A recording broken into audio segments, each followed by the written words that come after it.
You completed the game. The end of the game was about to begin. It was finally over. 10 years ago, this world became a playground and people turned into players. They killed monsters, each other, and tried to survive with all their might. The cities were almost destroyed. They were given tasks by the game masters, the so-called GMs, and sometimes they were extremely cruel naturally.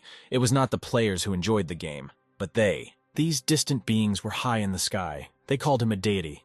There were also deities who watched the game, some making the players they liked their avatars.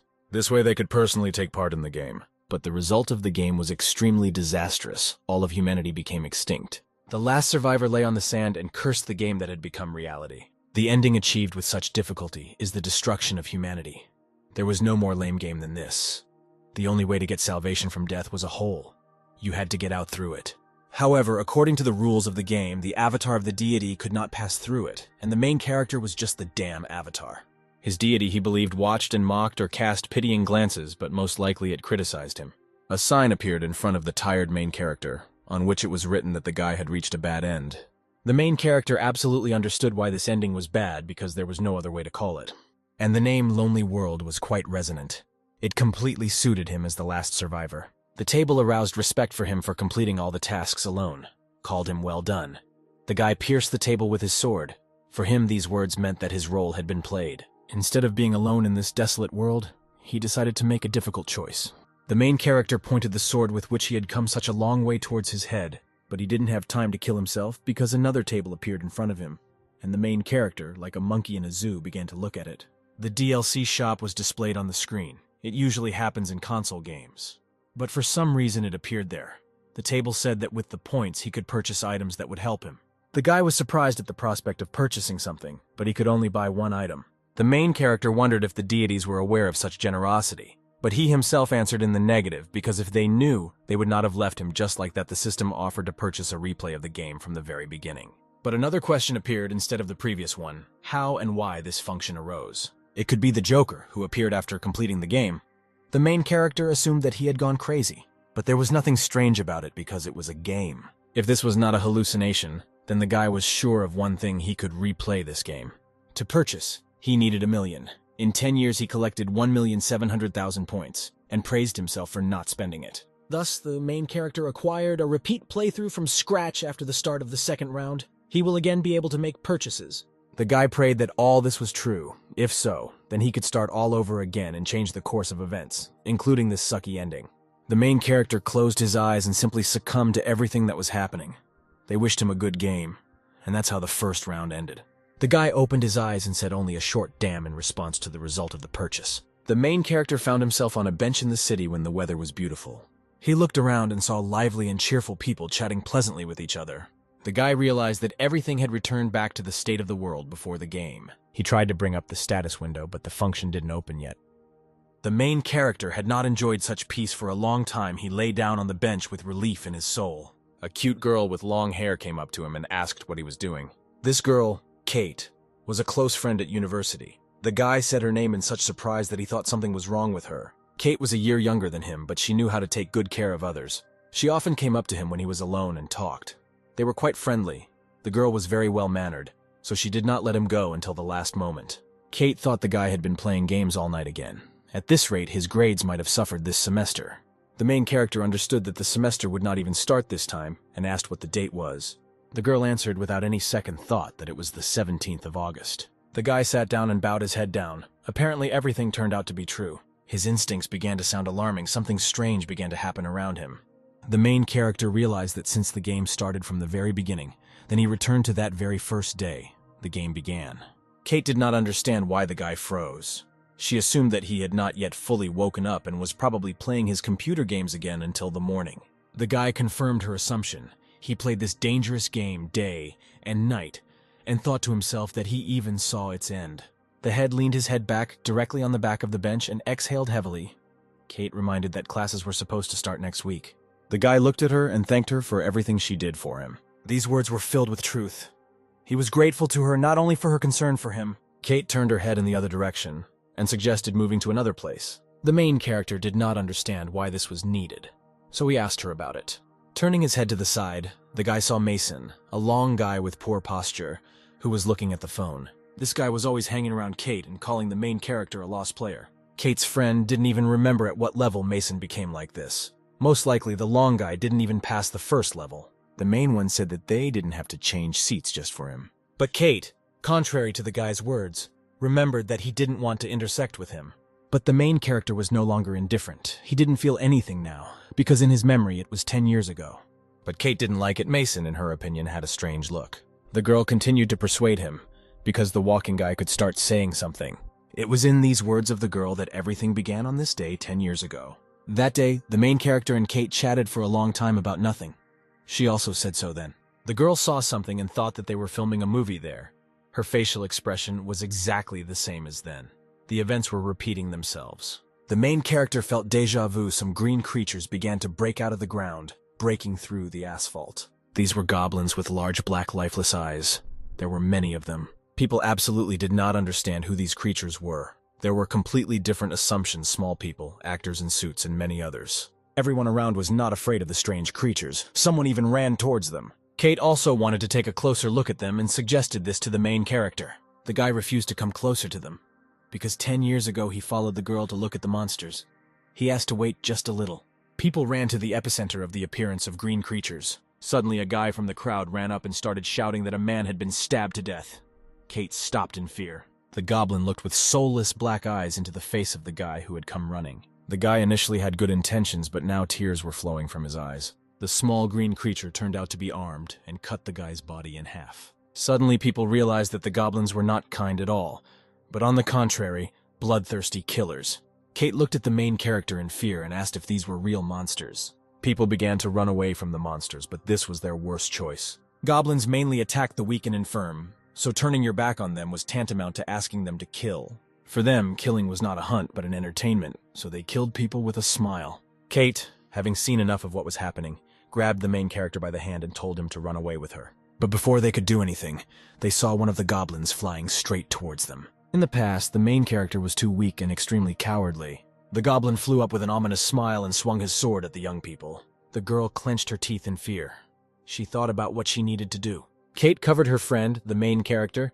With her body, she acted fearlessly and very nobly. There was a guy like this on the first level. The girl closed him, and he stood rooted to the spot. In the past, at this moment, the main character was splashed with the red blood of a girl when she was killed by a monster. She died at the very beginning, protecting the guy. 10 years ago, he stood behind her, and then he just ran away like a cowardly bastard. The second level was about to begin. Synchronization began. He is a solo player who has seen the end of this sad world. But the main character decided that this time everything would be completely different. The goblin began to attack the guy, but he confidently dodged. The guy clearly indicated to himself that the past should not be repeated. He hit the goblin in the jaw. The main character grabbed the knife from the hands of the attacking creature and stuck it into it. In the guy's head there was only an obsessive thought that nothing would happen again. Synchronization was completed. These rules were in effect in this world, which turned into a game. For destroying the goblin, the main character received 300 points, which were added to the already existing points for the stage. It was like buying items that couldn't be bought in an RPG. Some unidentified object flew into the center of the yard. Similar ones were flying across the sky. They were invited to the Battle of the Gods. Kate stood in complete bewilderment. Now they were players and would have to complete the main task. Nobody understood what was happening. There were many questions, but very few answers. In case of failure, punishment was to follow. They could find out more in the certificate. Nobody knew what it all meant, what kind of game it was. Indeed, it was a game of the gods if the main character suddenly increases his scores. After all, if he uses too good a weapon, the gods will immediately notice him, and he will attract unnecessary attention. The main character should have been more careful. He should have been grateful that everything started again. The observer is the eyes of the gods and the game master. It can be different for each user depending on the level, but in most cases it looked something like this. If they suspected him of something, it could affect the difficulty of his assignments. They wouldn't just leave it like that. The game could have become more complicated. From the very beginning, he needed to be careful in his actions and not stick his neck out too much. The main character deliberately pretended that it was difficult for him to cope with the goblin.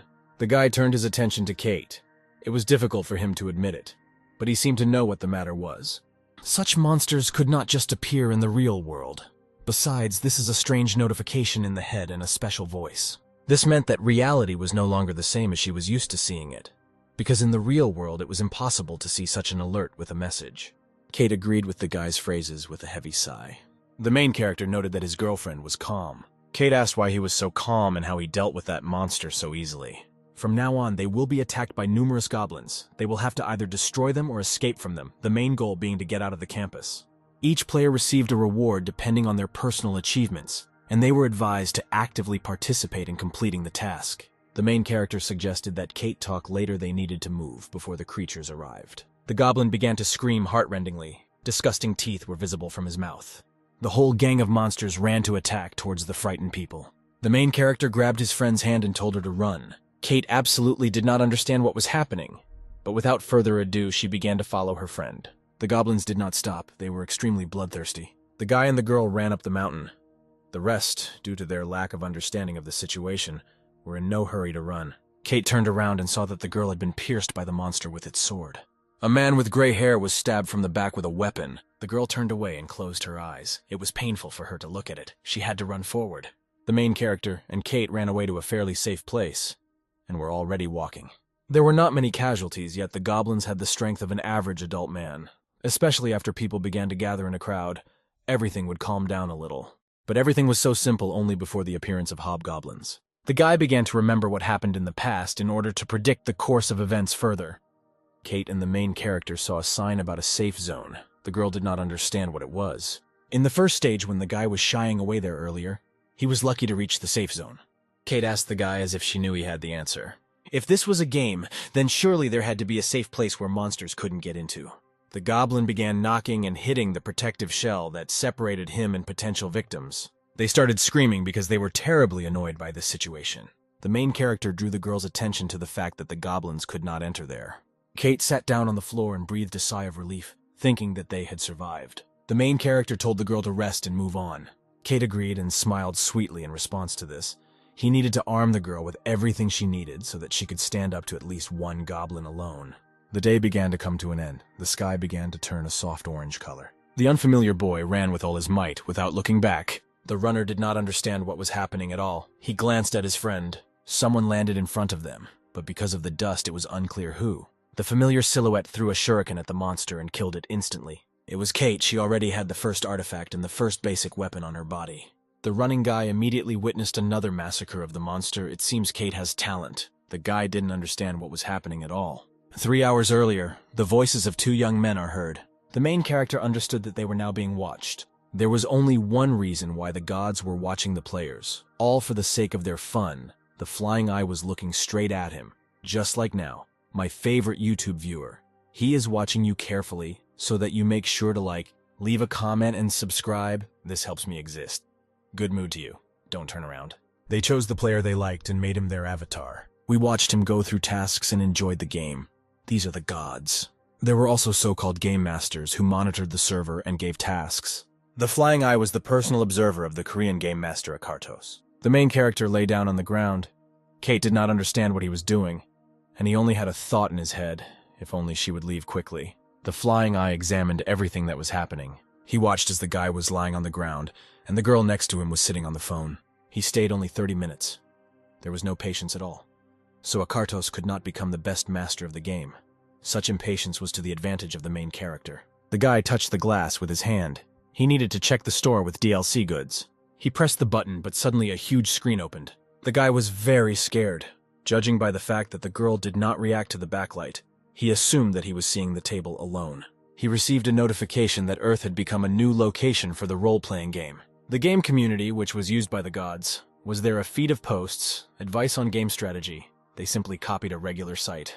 It looked like an ordinary chat on the internet. Apparently, it was necessary to reveal one's identity. It seems they were talking about the main character with Kate. This chat was a good thing. You could get a lot of useful information. Next time I decided to try to write something. The main character had to constantly check this chat. First, he checked the community. Now he needed to move on to other actions. The guy admired the quality of the store. It looked amazing. The store contained many golden, beautifully decorated weapons, jewelry, and much more. His attention fell on the weapon, the holder of which was made of gold, and in the middle was a beautiful gem. But several items were closed. Perhaps it depended on the level completed. It seems that the most important thing was closed, but the main character understood what was happening. While it was not clear whether it was possible to open all of them or just a part, there was no explanation. But even if only a part was not bad. Still, he performed well at the first stage, decided to look at the features, and excluded closed tasks. He saw a tile with a multiplayer set and decided to click on it. At the first stage, they were a lone player. At the second stage, they wished them a pleasant game in the company of colleagues. The guy did not understand what this meant. Perhaps he could put together a team. He had 700,000 in his account, which was quite enough. Usually everything had exorbitant prices, although if the items continued to cost that much, he would need to save. The guy started shouting that it would be better if everyone united. Everyone will slowly begin to unite into separate groups, so there is a greater chance of survival. The guy began to agitate everyone to destroy the creatures together. The entire assembled company, without any fear in their eyes, ran to meet new enemies. One of them held a weapon in his hands and wished all the goblins a speedy death. The disgusting green creatures mercilessly hacked at people with their swords. The girl in the blue dress was crying and struggling to escape from her enemies. One of the fighters overcame himself and hit the monster on the head, thereby winning. But the joy did not last so long, because a new goblin attacked him from behind. The three remaining guys knew that they needed to hold out a little longer. The main character looked at what was happening completely emotionless. Kate did not want to continue to sit in safety. The guy agreed to slowly move on. The girl said that she was hungry. The main character was shocked by such a statement. It was more convenient for the guy when Kate didn't ask anything. The situation was so strange, he still couldn't understand even if he told him everything he knew. Before moving on, he handed her a weapon. It was a knife that the main character had taken from the goblin. Kate was worried about what weapon the guy would have if he gave her the knife. The main character denied that he would get a new one. She thought he was strange, but thanked him the knife was a little rusty, so it was not in the best condition, but it would be suitable for self-defense. The main character also gave her a brooch that will speed up the healing of wounds. Kate asked where he found it, and suggested that it was a game item. The guy asked how she knew about the game items, but it would be strange to give her a simple brooch.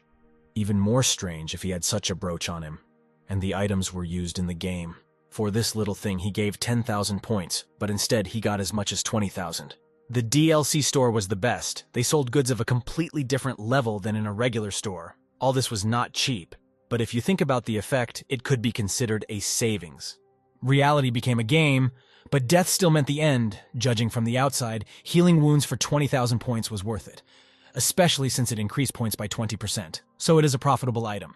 Kate and the main character left the safe zone. It was not for nothing that they said that objects were important in the game. The guy suggested leaving a certain corner and asked the girl to remember that she needed to focus on defense. The man thought people were funny. On his site, they begged to be saved, and then they took them and died one by one. He wasn't even interested. And people shot at the other man and made a terrible fuss. Akartos had a promising guy who happened to be in his area. Akartos considered him a terrible beast who destroyed everything in his path. The main character didn't seem to have forgotten anything. He had the equipment. Everything was ready. The guy decided to leave a certain place, told Kate to remember that she needed to focus on defense. Many people had already been injured by the goblins, and there was blood all around. Kate and the main character looked at each other as if they were waiting for something. The girl jumped from the roof of the house and landed right in front of the goblins. As soon as the creatures noticed her, they opened their mouths and rushed to attack. Kate ran to meet them, reassuring herself that she had a plan. If there were so many groups of goblins, then there was someone who controlled them. This was shown in documentary programs. All animals living in packs had a leader. This leader was the boss in that building. If they had not killed the boss, it would have been difficult to get out of there. The main character wanted to catch the boss alone. For this, he needed Kate's help. Kate continued to fearlessly run towards the monsters, kept afloat by the thought of freedom. First, you had to use the smell of temptation. This elixir attracted weak monsters in the area. Their plan was to sprinkle the elixirs with it and lure the goblins. And then they would use an invisibility potion, which would make the person invisible for 5 minutes. Kate became bait. This was the request of the main character, which she agreed to fulfill. The girl succeeded. The goblins gathered in the area. It was necessary to move on to a new step. The running guy, Mason, continued to shout that he did not understand what was happening. The guy ran parallel to the fearless Kate, but the girl behaved more courageously than him. The girl was prepared for many situations that could happen to her. It was a game. The more people left alive, the greater the reward. The girl deftly managed to slow down with her shoes. Kate tore her ground in the place where the goblins were, but caught Mason and his girlfriend. The guy recognized the girl and began pointing his finger at her. Kate realized that for some reason her body had become lighter. The girl had no intention of saving the annoying Mason, telling him that he should have thanked her for saving her first. Kate didn't understand what had happened, but she suddenly found it difficult to breathe. She could not calm down. It felt like her blood was boiling inside. Kate realized that it was impossible to delay any longer. It was necessary to use the case. The goblins needed to be stopped. The flask with the drug broke. The girl suddenly realized that the monsters needed to be blocked so that they would not reach anyone. The main character walked down the street at a calm pace, hoping that nothing would happen to Kate. The guy greeted the huge secretive boss of all the small goblins. They had not seen each other for a long time. The huge goblin had the same black eyes as his little charges, and huge fangs protruded from his lower jaw. The main character stood face to face with a creature that many would be afraid to even move with. The guy was unexpectedly attacked, but he did not give up and decided to respond in kind. In the distribution of points, he received as many as 20 points for agility. A huge scary goblin swung his sword at the main character, but the guy managed to escape. The creature could not understand where its potential victim had gone, and began to look around. The main character attacked an aggressive creature from above it could not have expected this. The guy grabbed the creature by the horn that was on his head and swung his fist. He hit the disgusting goblin very hard, and a strange colored liquid began to flow out. The green monster howled in pain as its internal fluid began to flow from its wounds. After the blow was struck, the main character retreated to a safe distance while the goblin suffered from pain. Because of the sword, there had been many casualties in the first stage before. The guy decided that this time, everything would be different. The main character swung the stone directly in the direction of the monster, hoping that it would add 10 points to his strength. The stone flew into the huge goblin's hand, thereby knocking the sword out of his hands. The main character was glad that he succeeded. Such a sword was enough. The guy said goodbye to the disgusting monster and ran towards it. The fearless young man grabbed the weapon that the monster had dropped and swung at it. The main character slashed a huge weapon at the goblin, thereby finishing him off. The main character received a hobgoblin belt and 500 points as a reward for destroying the boss. The hobgoblin's belt added 10 points to strength. The limitation of the main task would not affect these indicators. It turns out that the restriction was worth 100 points since it had an F rank, all because it was the first task. The gods would soon find out that he had destroyed the boss, so he needed to get out of there before the observer arrived. The main character noticed something strange, because the goblins should have already come running there. The invisible potion only lasted 5 minutes. Either Kate failed to escape or it ended the battle too quickly. Little green goblins ran past the main character as if not noticing him. The guy didn't understand what was the matter, apparently. The goblins were afraid. The guy realized that something could happen to the girl and ran to her. Now there were various strange smells mixed there, but he clearly smelled blood and regretted leaving her alone. The main character could not leave her alone there to die. Kate stood alone on the bridge, with dead goblin bodies lying around in green sludge. The girl remembered the look of the goblin who looked at her before the fight. Then a fragment of how one monster was cut in the mouth area popped into my head. Kate mercilessly cut off the monsters' heads as they continued to attack her. The girl, with her peripheral vision, discovered a green, nasty creature. No unnecessary questions arose in her head. She cut down monsters without stopping, as if she was acting automatically. She acted extremely cruelly. With one of the monsters, she plunged her sword straight into his skull. Kate stood completely alone, surrounded by corpses, with a terrible desolation visible in her eyes. Hearing her name from the protagonist, she stopped and put her sword on the ground. Goblins were not the strongest monsters, but the fact that she killed them alone confused the guy. The main character asked her about what happened, whether she used an invisible potion. Kate began to explain that while she was luring the monsters, unforeseen circumstances happened. She ran into Mason. At first he looked normal, and then suddenly he fell. She thought he was dead. Apparently Mason was too scared of the goblins. He turned out to be a coward. The main character assumed that he fainted from Kate. The guy told her how to open the status window. He sent her a request to verify the data. The experience points were quite high, but he didn't see anything unusual. The main character took a closer look and saw something new. It was a Death Star. It was a rare rank skill. The world of Jin and the creature Helm, who came from this world. The main character met him while performing a task and remembered him because he was the strongest warrior from another dimension. Anyone with this skill could cause terror in the enemy. It was clear why the goblins began to run away so quickly. However, if those with such a skill were unable to cope with this power, they would lose their sanity and could even lose their identity. While he did not see these signs in Kate, he decided to monitor her, but a new problem appeared. Should she tell everyone about it? But it would be wrong to hide it from her. I decided that now I would tell her about the most necessary thing in this skill. According to him, there was a feature whereby she would become stronger at the sight of blood. If you use the sword often, it could turn into a danger for Kate. You need to be careful. Still, this skill was a good indicator from the very beginning. Kate didn't have a single scratch, so the skill in the brooch helped her a lot. The main character invited the girl to enter into a contract with him. The girl didn't know that it was possible to make contact, how it could be made, and all that.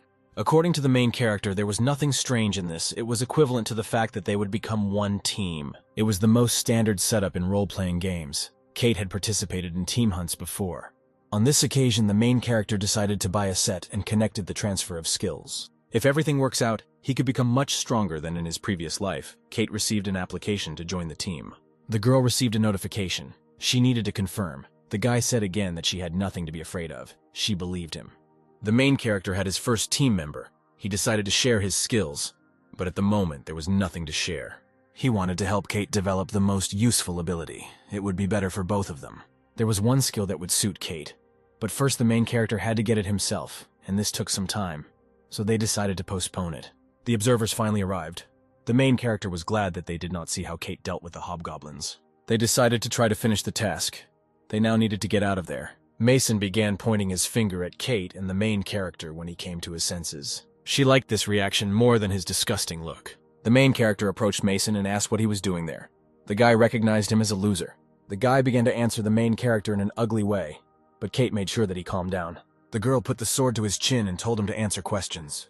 Kate apologized to the main character for her behavior. He thought that this was her true character. People began to gather in groups. Mason was there on reconnaissance. And he was alone with the girl because in an unsuccessful situation, the second one had to report the death of the other. That is, if someone gave him instructions, then the main character did not think that he voluntarily volunteered for this task. Mason really did not do this of his own free will. He was unlucky. He drew such a lot. The main character did not know who was behind this, but there was a man who commanded people to fight the goblins. If he could control a panicked crowd, it meant he had a head on his shoulders and the makings of a leader.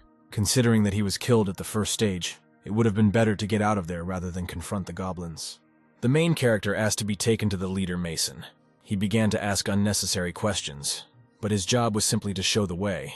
The unpleasant guy began to snap that he was not going to follow the orders of the main character. Suddenly, a goblin with its mouth open flew up to him from Mason's back, but the creature grabbed his limb and wounded him. The monster began to scream heartrendingly. He was, of course, in pain. The main character knocked him to the ground and beat his fists on him.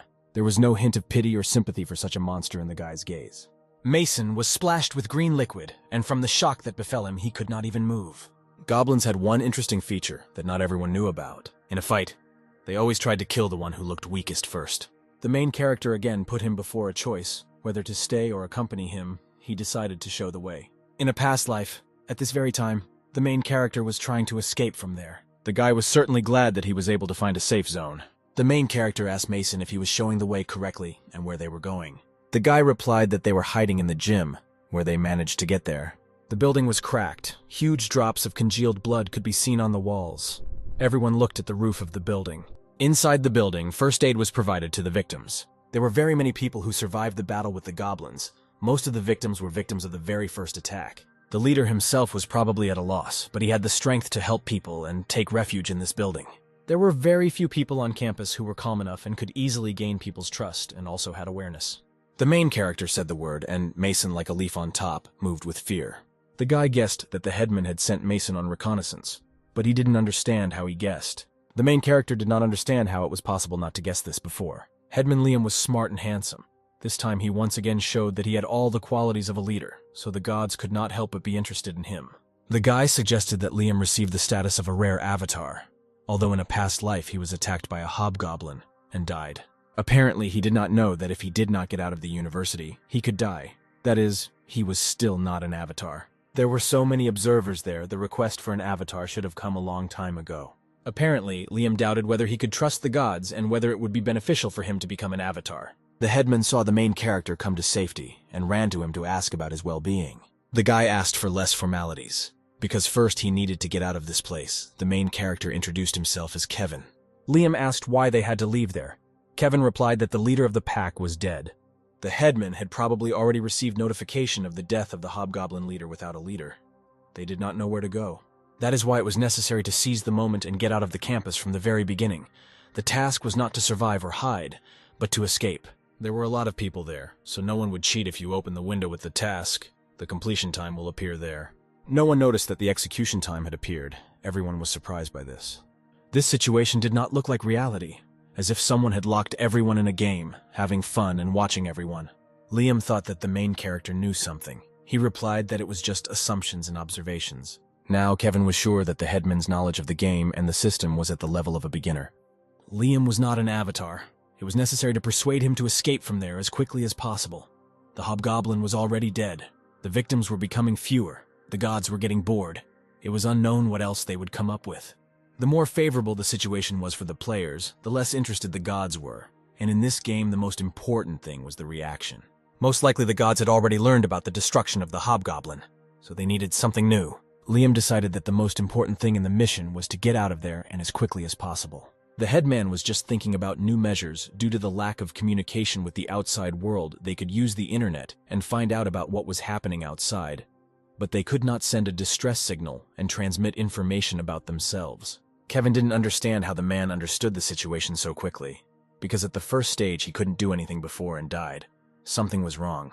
As far as the main character remembered, before there was no way to fight back the goblins or go beyond the gym, he heard that while the headman was defending himself from the monsters, he was killed. Therefore, Kevin thought that the leader was too cowardly and indecisive. But now he didn't look like that. Someone said that the best solution would be to wait for help and nothing else. He didn't want to put himself in danger outside. He tried to reason with Liam, hoping that the leader didn't agree. This someone was an acquaintance of the main character. His name was John. The guy did not understand what he was doing there. Kevin knew this guy very well in his past life. He had set him up several times. Liam agreed. But this was subject to the presence of their connection with the police and rescuers. If they sat there, then no one would come to them. John did not want to take such risks, exposing people's lives in the process. The leader did not know what to answer. John studied with the main character at the same university. From the guy's appearance, one could guess what the essence of the matter was. John introduced himself to Kevin as deputy prefect, the smile on his face spreading passive aggression around him. The main character put his hand behind his head and said that he was extremely glad to meet you. The guy who introduced himself noted that Kevin said some ridiculous things to the headman. The main character did not understand why they were ridiculous. The deputy thought that the guy was out of his mind. Half of those present were wounded. It was impossible to escape with them. They assumed that Kate and Kevin were very lucky because they were able to kill a couple of monsters. And now they believed that they were not afraid of anything. But no less than there were terrible monsters outside that were capable of killing. It was impossible to get out of there with the wounded without weapons. The best solution was to wait for the help of the military or police. An ordinary person might think so, but Kevin knew John better than he thought. John used to infiltrate different groups of people and split them. He was a psycho who watched with gloating the murder of people, and he himself eventually escaped alone. It didn't matter to him that people died as long as personal gain was involved. It was safe to say that he was a monster in the form of a man. This was the same man who was now fighting so hard for the suffering people. But this time it was not going to work out his way. Kate didn't like John's phrase. She asked him if he knew how hard it was for them to kill monsters. The guy grabbed the spoken word goblins in her story and repeated it. Those monsters that were outside when you killed them, an inscription appeared above their heads. John concluded that they also killed these nasty monsters. Kate suggested going outside and showing everything in real life. It was stupid to sit and wait for saviors. While being afraid of goblins, they could not contact the police and the military. They did not know when they would be rescued. John said that, on the other hand, other people could accept and understand everything. Kevin invited the guy to stay there alone. He didn't think that they could persuade all the people to leave the shelter. Everyone could stay. Despite his words, there was no way John would have stayed there if he was the same person he knew. Clearly, the guy did not have the most noble goal. He wanted to kill everyone and get a reward for their lives. He had a completely opposite method, unlike the main character, because he tried to save people for the sake of a reward. If John stayed there with all the escapees and received a reward for killing them, then there was less risk of falling under suspicion than if he survived and was able to get out of there. Liam, without thinking twice, decided to go with the main character. He stood firm on this. John decided that nothing could be done and said that he would follow the leader. It wasn't funny. Now he was sure that the guy was pretending. He didn't know anything, but he was definitely aware of the reward system. The main character noticed how quickly this bastard thought. Kevin concluded that the guy was already an avatar of the gods, but hid it. There were still many monsters outside, climbing the walls of the building. According to the guys who were conducting reconnaissance, the leader of the goblins was dead, so the others were not able to think straight. People were indignant that they had thought of dragging them outside. The teacher said not to expect good grades next semester. Kevin was amazed that in such a situation the teacher was still talking about grades. It was unclear how he became a professor. Everyone was ready, so preparations were underway specifically for the exit. Kate asked if they could go out. If nothing happened, then they could already start doing it. Typically, goblins that lost their leader did not attack groups of people. Observers flew around the people who came out into the street, trying to find out who was the strongest. The main character did not want to kill John, despite his complete antipathy. There were too many people there. The more unpleasant the guy could be used somehow in the future. People were warned about the danger that came from the goblins around. Liam tried to convey to the people around him that the creatures weren't bothering groups of people, and they didn't need to worry. The leader did everything as he was told, and did a good job. People could trust him. There was very little left. People were asked to hold out a little longer. A gate was visible ahead. People began to smile. They thought that this was the way out, and they survived. But a notification came from the system that the difficulty level had suddenly increased, and a certain guard was about to appear. The ground shook under my feet, and it was hard to stand on both legs. The guy looked up, his mouth opened in amazement and lack of understanding of what was in front of him. A huge minotaur with huge horns and uniform appeared in front of them. It was a huge bull with giant muscles, and he was breathing heavily. Kevin thought that all the gods had gone crazy. They sent there a monster that usually appears after at least 15 completed tasks. Hobgoblins or similar hidden bosses could still be somehow defeated if ordinary players join forces. They will be able to complete the task. But not a guard. In single-player games, they often organized 100% loss events if they sent a minotaur here. It meant that they wanted to kill everyone. Of course, the guard had experience point limitations since this was the first task. Even though the minotaur was a C-rank monster, its stats could not exceed F-rank. John began to scream, and in his scream you could make out the words that everyone needed to run. Kate covered the guy's mouth with her hand and asked him if he was crazy. It was impossible to run. The minotaur had the skills of a bull if people ran. The same minotaur would rush after them. This is exactly the effect he was trying to achieve. He was the first to try to escape from there. People did not know how to get around this monster and get out of there alive. The minotaur opened his mouth and began to let out a most disgusting scream, but it was scary enough to make people shudder. The middle-aged woman's legs stopped moving out of fear, and tears flowed from her eyes. The roar caused an effect of wild horror and numbness. It was even better.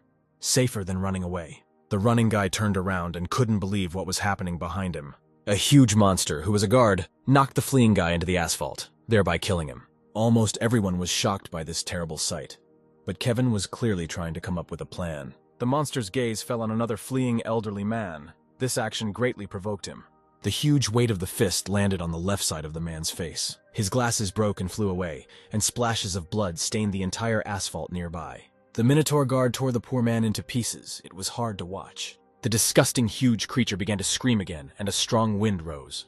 The Minotaur was a little taller than 5 meters. It did not need a weapon to tear a person to pieces. It was not clear why the difficulty level had increased. Kevin could not remember how he could escape from this monster, and whether it would be safer to escape from it. No one understood the further plan of action, but it was necessary to do something somehow. It was necessary to distract the Minotaur. Kevin voluntarily decided to become bait. The guy next to him said that he didn't have to make such sacrifices. But there was no one else suitable for this role. No one wanted to die at the hands of the monster. Even in such a situation, no rush was visible in the expression of the main character. He seemed to be thinking through the most effective way to get out of the situation. Everyone thought he was the smartest, but Kevin was on a completely different level. Kate continued to cover John's mouth, but saw the main character's gesture. The girl immediately realized that some kind of plan had again matured in the guy's head. Kate caught herself thinking that the guy, John, was starting to annoy her. John was sad that he was unable to receive the reward. Due to the fact that the Minotaur was extremely dangerous, according to other people, he decided to move away. There were many tasks, and the deity chose him. It is unknown how much time they will be able to gain, but there was no other choice. The man apologized. He will do everything possible. Kevin said that when he gave the sign, he would have to take the people and run. The main character threw something at the monster and waited for its reaction. He also waved a red flag and told the people to run. The Minotaur's reaction did not take long. The man began pointing to the exit. Everyone had to run there and not stop. Everyone ran there screaming. They had to run as quickly as possible. Some carried the wounded on themselves, each fighting for survival. It was necessary to run forward and not look back. The man acquired the skill of command shouting. One of the runners remembered Kevin and turned around to see how he was. Kevin teased the huge monster with a red rag, literally played with death. The main character deftly dodged the monster's blows, miraculously surviving. No one understood how this was possible. Dodging so cleverly was something new. This behavior did not fit into the minds of ordinary people. The guy jumped away from the creature's blows. The guy called the headman to look at this miracle, but there was no time to stare at it. Everyone had to run in the direction of the gate. First, it was necessary to get everyone outside the gate, and therefore think about what to do next. Sweat ran down the man's face in heavy drops. He was able to survive. All those who escaped had to check whether everyone was healthy and alive. It seemed that everyone was safe. We needed to help Kevin get out of the fight. But they were hampered by a strange blue shell. It could have been a blockage that prevented them from getting to the previous level. Everyone began to call the fighting main character to quickly go to a safe place. Due to the fact that Kevin was distracted, he lost his vigilance. The Minotaur was able to strike him. He was hit by a fist all over his body and flew upward at high speed. The main character landed on the asphalt with a terrible crash and broke it with his weight. The Minotaur dealt him another blow when the guy was already lying on the asphalt. Everyone looked at it with wide eyes. They couldn't believe it. People began to apologize to Kevin. He sacrificed his life for a reason, in their opinion. Everyone swore that they would never forget him. Kate was in a daze. She looked at the blue wall between them with an emotionless gaze that conveyed the devastation inside. In his previous life, Kevin did not have a fair character. To be completely honest, he was even a little mean type. Perhaps that is why when he heard words of gratitude, he felt a little disgusted. However, it wasn't that bad for him. The destroyed asphalt behind the Minotaur began to fly off in different directions. The creature did not understand what was happening at all and began to moo indignantly. Previously, he was weak. There were any number of players more capable than him. But he wanted to live, and for this he had to become heartless and vile. And this led to the fact that when you are the only survivor, in the end, you are left with nothing. Kevin realized this and went back. Now he could finally choose something else. There were no observers there. Now he decided to give it his all. He was in a little pain. No one was watching them, so the bull could attack the guy as much as he wanted. The creature clearly did not understand what was happening, and the survivor grinned at him. At this level of difficulty, it was strange how Kevin had not yet died in battle. But he was able to notice the strength of the Minotaur and draw conclusions.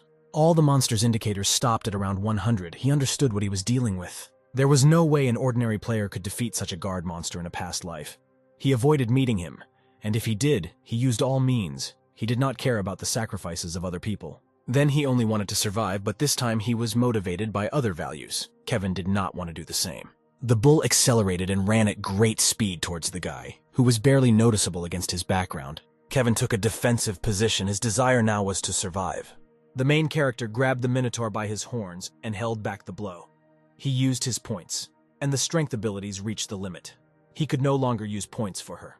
The guy realized that he had achieved a balance that he could not find for a long time. Now the monster should have felt the same feelings in response, the existence of a wall that he could not overcome. Now it was time for the animal to calm down and sit still. Anyway, now the main character has become stronger than the Minotaur guard. His powers have changed. He would never have been able to do something like this from his previous life. In the past, he was a solitary player, heartless and self-seeking, eccentric and mediocre, a stupid criminal on the line. For the way the main character was before, everything that was happening now was impossible. However now, having analyzed his mistakes in the past, he had no shortcomings in anything. The hero delivered his control blow to the jaw. He was a second-round player who will now do whatever it takes to become a hero. A bait to help others escape. White gold was given for the boss and the guard monster. Kevin knew that this was the highest reward, but it was still a bit of a pity. A weapon would be a good reward, since there weren't any at the moment, or a new skill was in order. Of course he didn't want small items or points. That would upset him. Kevin went behind the barrier and found Kate sitting on the floor. He didn't understand it. The main character did not understand what she was doing there. He thought that she left with the others. The guy assumed that the girl was sitting and waiting for him because she was worried about him. But the girl knew that he would cope and be fine. The last time they organized a team, the girl was able to see the condition of each participant. Kevin was fine even when he got it from the Minotaur. So Kate thought the guy was just pretending. Assuming that Kevin did not want extra eyes on his business, she asked if he had caught the Minotaur and what rank he received for it. Gold was also a high level for completing the task. The platinum barrier was too high. As a reward, he received shape-changing orichalcum, also the regeneration skill, and the time of the decisive battle. They also gave 2 skills that could increase, with a high difficulty of mastering. These were additional bonuses for hunting. Perhaps this was the first destruction of a guard in the world. The ascending type had high potential in the second part of the game, however. The guy was a little sorry that it was not an S-rank skill. Kate noticed that Kevin had checked his reward and asked if he had seen the message about the second task. The same task as in the previous life. Those players who completed the same level together received the same tasks. So Kate and the other guy had the same messages. The others went to the Roman Tower. Kevin said that Kate could go with everyone else.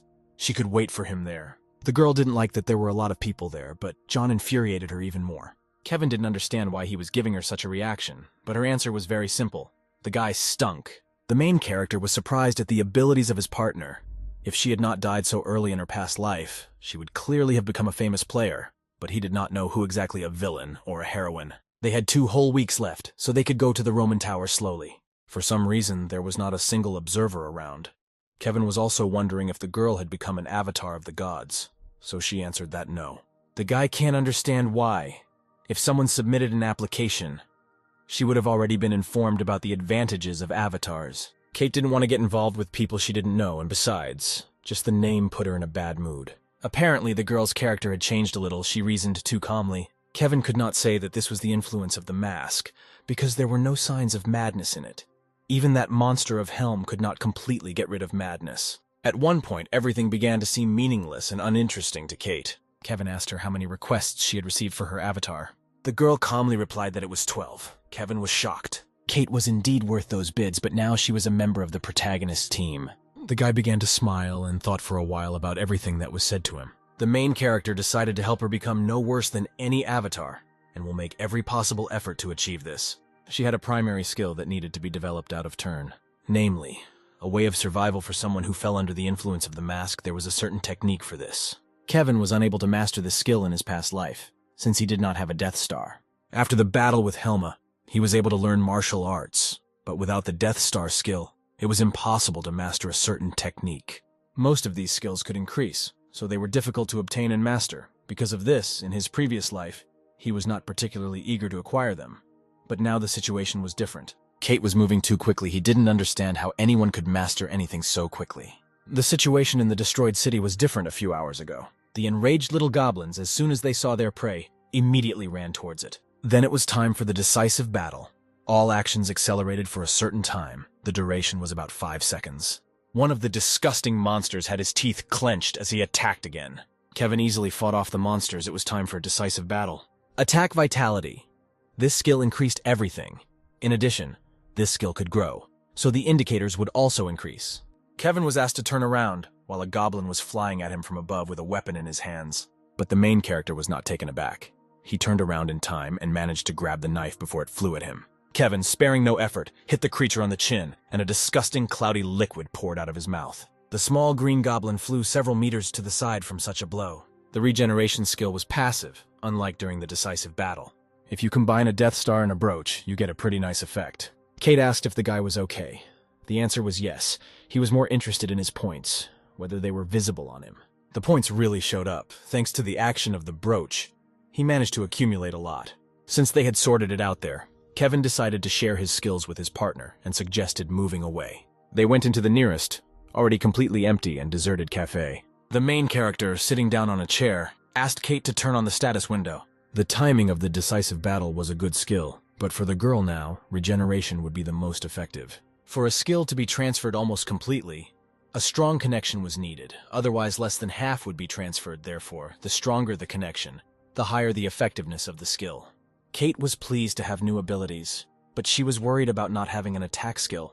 But regeneration could be called a similar skill. Survival abilities were also a great way to attack. Others needed to evade attacks, but she, along with this power, did not have to do this, so she could use this time and energy to fight. In addition, regeneration not only healed wounds but also increased endurance. Therefore, Kate will be difficult to defeat. It's not for nothing that regeneration was considered a high-rank skill. Currently, it was speeding up the recovery process, but as the level increases, it will become more effective. They had a lot of time in this task, so Kevin would like to learn a new skill before starting. Since the initial level was not enough to fight the avatars, the skill in question could not be shared, but simply transferred to another person. Kate didn't understand if Kevin was always ready to give her everything. He used to not care about others. He didn't care about anyone. There was no immediate answer to the question. The guy pretended not to hear him. The main character modestly replied that the skill was simply suitable for the girl, and he could not give anything away if she wanted. Kate was doing a great job at that very moment when she would have no time for it. Kevin called up access to society. A white space with sparse purple windows appeared in front of him. There was more activity there than during his last visit to this place. The main character entered the chat. Someone there wanted to kill everyone. Someone was vehemently against it, because the game was in full swing. It was immediately clear to him who was in the chat under what nickname. God alone was far from the word honesty in his nickname. Judging by the number of complaints, a certain god was humbled because of the player, because he did not manage to receive a reward. As in the first round, the rest of the chat was empty chatter. The main character also decided to take part in the dialogue. He wanted to watch someone rob banks. Suddenly, Kevin was invited to be an observer. He did not expect such functions to exist. The appearance of the anonymous users was hidden, and the surprise from what was happening did not diminish. The one who invited him discovered him and began to point his finger in the direction where the action was taking place. In that direction there was an avatar of this god. He asked how he was to the main character. Everything around was in rubble, and the girl next to her held her breath. A man's foot in a polished shoe stepped into the disgusting green slime. The girl covered her mouth with her hands. A man in a police uniform appeared in front of her and asked her how she was feeling. The young policeman smiled sweetly and said that it was dangerous to be there. The girl began to scream heart-rendingly and wave her arms. The man did not at all expect such a reaction to his words. The keycard that would help destroy the monster from the Roman Tower was there. The Roman Tower was on the other side. Kevin wanted to go somewhere before they went there. He needed something to complete the second task. There were no observers in the sky above them at all, as there were very few players who had survived to this level. The street around was in terrible condition, partly due to the tricks of monsters, and the other part was the work of people. The main character was used to this, but for Kate it was a shock the monsters did not need to touch many objects of civilization. The laws there were no longer in force, and there were no police or military nearby. It was all a manifestation of human weakness, but still not everything was destroyed. The gods or the guys running the system would never leave the people in power alone. The government was most likely already destroyed. A monster crept up to Kate from behind and began to attack. Her partner began to shout about it to her. But the creature did not have time to harm the girl. A knife was pierced into its skull. There was too much blood from this goblin. Kevin didn't understand how that was the only thing that bothered her. The blade on the weapon was dull and needed to be replaced. But even with such a knife, she managed to kill the monster, because humanoid creatures were affected by additional damage. Kevin recognized his partner's strength. Although she was only at the first level, he needed to find someone and immediately go in search of weapons. They were almost there. They reached the bank. Kate didn't understand why they needed it. Obviously not to withdraw money. Now there was no use for money, to be more precise. You couldn't buy anything with it, but you could with points. Inside this building was the person they needed in the second stage. The inside of the bank was almost no different from what it looked like before the game started. Some kind of proceedings were taking place inside. The guard told the worker to run while he apprehended the robbers. The man asked not to worry about him, saying that everything would be fine with him and the woman needed to run faster. The fearless guard, despite the threat of death, began to attack the robbers who came there. Nobody warned them that there would be some people in the building. They thought that everyone had escaped. The security guard knocked the weapon out of the swindler's hands, thereby preventing himself from being mortally wounded. This was followed by a powerful blow to the head. The thief flew a couple of meters away from such force. Suddenly, his partner decided to join the fight, but an immediate blow to the stomach awaited him. No one understood how a simple security guard had so much strength to so easily scatter everyone in the corners. The guard had no more dealings with them. Everything ended well for him. Kevin was just looking for this guard. The robbers were also players, but he easily defeated them. Apparently, he had some special item. Perhaps he was, but there was another reason. He was an avatar of God. The man paid attention to the whisper that was coming from the side. The guard thought that they had come for banking business, but it was extremely dangerous for that now. According to the man, they needed to go to a safer place. Many robbers came to the bank at that time. Kevin did not come at the bank's request, in which case the guard did not understand why. The main character, with a confident expression on his face, replied that they had come for him. Kevin called him Lila, but he began to disown this name and call another. Kate caught his hand and began to measure his pulse. It was rapid, as if he had been caught by surprise. In addition, judging by the dilated pupils, it seemed that he was very surprised at the sound of this name. It was impossible to react like that to a name that he had heard for the first time. The girl thought so. She was perceptive and realized that Kevin knew about everything in advance. The man did not understand who they were. They knew his true face and noticed any reaction to the current situation. The guard reached for his cap and adjusted it. He was doing a good job of pretending. The user's clown observer was flying around. Apparently, the observer was created to spy on special interesting cases, which is why it was so strange. Surely he liked the whole situation, so he had to take action. Lila no longer tried to hide her own face. He admired Kate's strength, but he did not understand how the main character found out about everything. Kevin asked the guard to show them his skill. He didn't understand where Kevin came from. The girl tried every possible trick to avoid dying. Both the clothes and the objects, the plan seemed perfect, without a single flaw. Suddenly the figure of the guard began to dissipate, and instead of him, a girl stood in front of them in a confident pose. After the transformation, she asked why they were looking for her and forced her to do this. Lila, according to her, had a lot to do, so she didn't want her time to be wasted. Kevin suggested that the girl was robbing a bank in his opinion. This was low. Kate did not understand what was happening. She had not seen the transformation skill live before. It was this skill that she could take on the appearance of other people or creatures. If they asked her how she knew about this, the girl did not know how to answer. Fortunately, they were not going to ask her. Kate asked Kevin what he meant when he said that Lila was involved in robbery, because it seemed quite the opposite to her. She was helping other people. The girl really helped people, because they were more likely to believe not the schoolgirl, but the policeman. The main character replied that the girl herself led the robbers there, and all the words were nonsense. People running away from monsters hid in the bank, which meant it was impossible to rob it, so she lured the robbers there. Lila asked the guy why she needed to kill them then. Kevin said that the girl was going to take all the money for herself. If the bandits appeared there a couple of times, the rest would consider the bank dangerous and would not come there. The main character so easily declassified the girl who so ardently pretended to be good. Only Lila and John could incite people. The guy had seen their techniques so many times in a past life that he immediately recognized them. But Kevin was not going to turn her over to the police, since nothing really worked, especially since the girl would have immediately run away. Instead, Lila was to be with him and Kate until they completed the second task. The girl didn't understand why, because in her opinion, he was pretending to be cool, but she was already on her third task. Lila was wondering what game he started with. Kevin didn't want to talk about it. He gave her a choice whether to go with them or not. The girl was not interested in going with them, but the main character offered to share his points with her. She didn't understand how many points they could have, because they hadn't even completed the second task yet. Kevin didn't like her behavior, although it was nothing compared to her past life. If Lila treated them like that, then nothing good would come of it. He needed to raise his authority in her eyes. Kevin gave her a slap and she flew back. The girl didn't understand what they hit her with.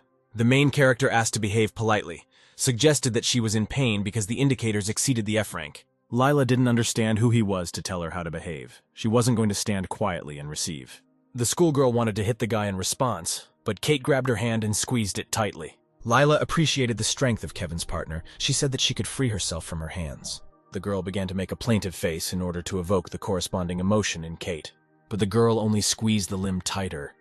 Lila began to worry that her arm would be broken. It seems that because of the pain, the girl could not concentrate and transform into another person. Kate said that it would be nice to be polite to each other. They were people, not animals. Lila replied that she understood everything and asked to let go of her hand, as it hurt her. Kevin repeated his question if the girl would come with them. The main character said that he and his partner were not avatars and that they were uncomfortable with being addressed as you, and asked to switch to you. Kevin said that you didn't have to be an avatar to become stronger than a regular player, but in her case, it was easier to gain power. The most important thing was the weapon. Not everyone had good performance. They needed equipment. Kate didn't know if they would be able to find normal weapons. Chaos reigned everywhere. No people, no shops. But there were no problems for Kevin. They entered the safe zone. Lila couldn't understand how the main character knew that there would be a safe zone there. You just had to look at the store and you could immediately guess that the shelves in the establishment were empty. Traces of robbers were visible in the store, but there were no traces of monsters. The things were intact. There were no dead people, especially since the monsters did not need food. Kate's insight amazed Lila and asked what kind of weapons they wanted to buy there. Kevin had one way, to open the point store. He stood in front of the closed door. Lila didn't know this. The main character was amazed by this because she was an avatar, but she didn't know. The girl said that she didn't even suspect. She had no need, according to her, to ask about what she knew. The deity could have told it himself. Weapons were a necessity in the game. This was not surprising. The clown was known for his sadistic tendencies. He could not send his avatar to take the easy way out. Kevin said that he found out by chance the girl shouldn't have been upset. She called him disgusting. They will no longer have a chance to acquire weapons before they begin the second task. Therefore, the main character advised them to choose something from the items that appeared. And in turn, I started this action and looked at the updates in the store. Actually, he thought that there would be standard weapons. The whole trick was in unusual objects. There weren't even potions. If you go a little further, there will be a player who makes their own weapons, but at the moment they had no other way to get the weapons. Kevin decided to at least be grateful for the equipment and not be mad at the fat. The first step was to buy the most normal thing that was there. Kevin asked Kate to take the shield that protected her heart. It needed to be wrapped around her body. She spent points to increase experience. The guy told her to return it later. She agreed. Kevin asked her what kind of weapon she would take. There were only 4 types: sword, spear, blunt weapon, and bow. With such little variety, she decided to choose a mace. Although with her mask skill, it didn't matter too much which weapon she had to use. For beginners, it was more convenient to have something that could be swung. Rather than hacked and slashed, Lila didn't understand whether he would buy her anything. Kevin didn't understand why he should buy her a gun. He had no interest. After all, when he offered the girl points, she voluntarily refused them, and now she regretted it. The cheapest one cost 200 points if he were her. Kevin would have collected points instead of wasting time on robbery. Lila didn't understand where he got so many points. But a simple rule worked. What goes around comes around. Apparently, this was her punishment for everything. A big disgusting goblin with his terrifying smile fought with Kevin. Kevin calmly dodged any attacks from the monster. The main character fought back with a sword, which pierced the goblin right through along with the concrete wall. Since he had purchased a weapon, he also wanted to try out the platinum level reward. Apparently, the time has come for the first use of this stone orichalcum was a universal item. It was metal and liquid at the same time. It also had a function of returning back. It needed to be rubbed. After rubbing, the application of orichalcum to the short sword was completed. Kevin admired how sharp the sword had become, but the stone didn't seem to affect its strength. It was beyond his expectations. He was supposed to be useful, Kate, mace in hand, thought they had arrived. It turns out that they finally reached their desired goal. A Roman tower. It looked better than Kate thought. The world was just beginning to change, and the tower was adapting to everything. Kevin didn't understand how Lila was going to survive if she didn't adapt well. The girl, although it was funny to ask such a thing, asked what task they had. Kevin replied that it was to capture the boss. Lila didn't even know that there were tasks of this type. She had something completely different at the second level. The girl had basic survival.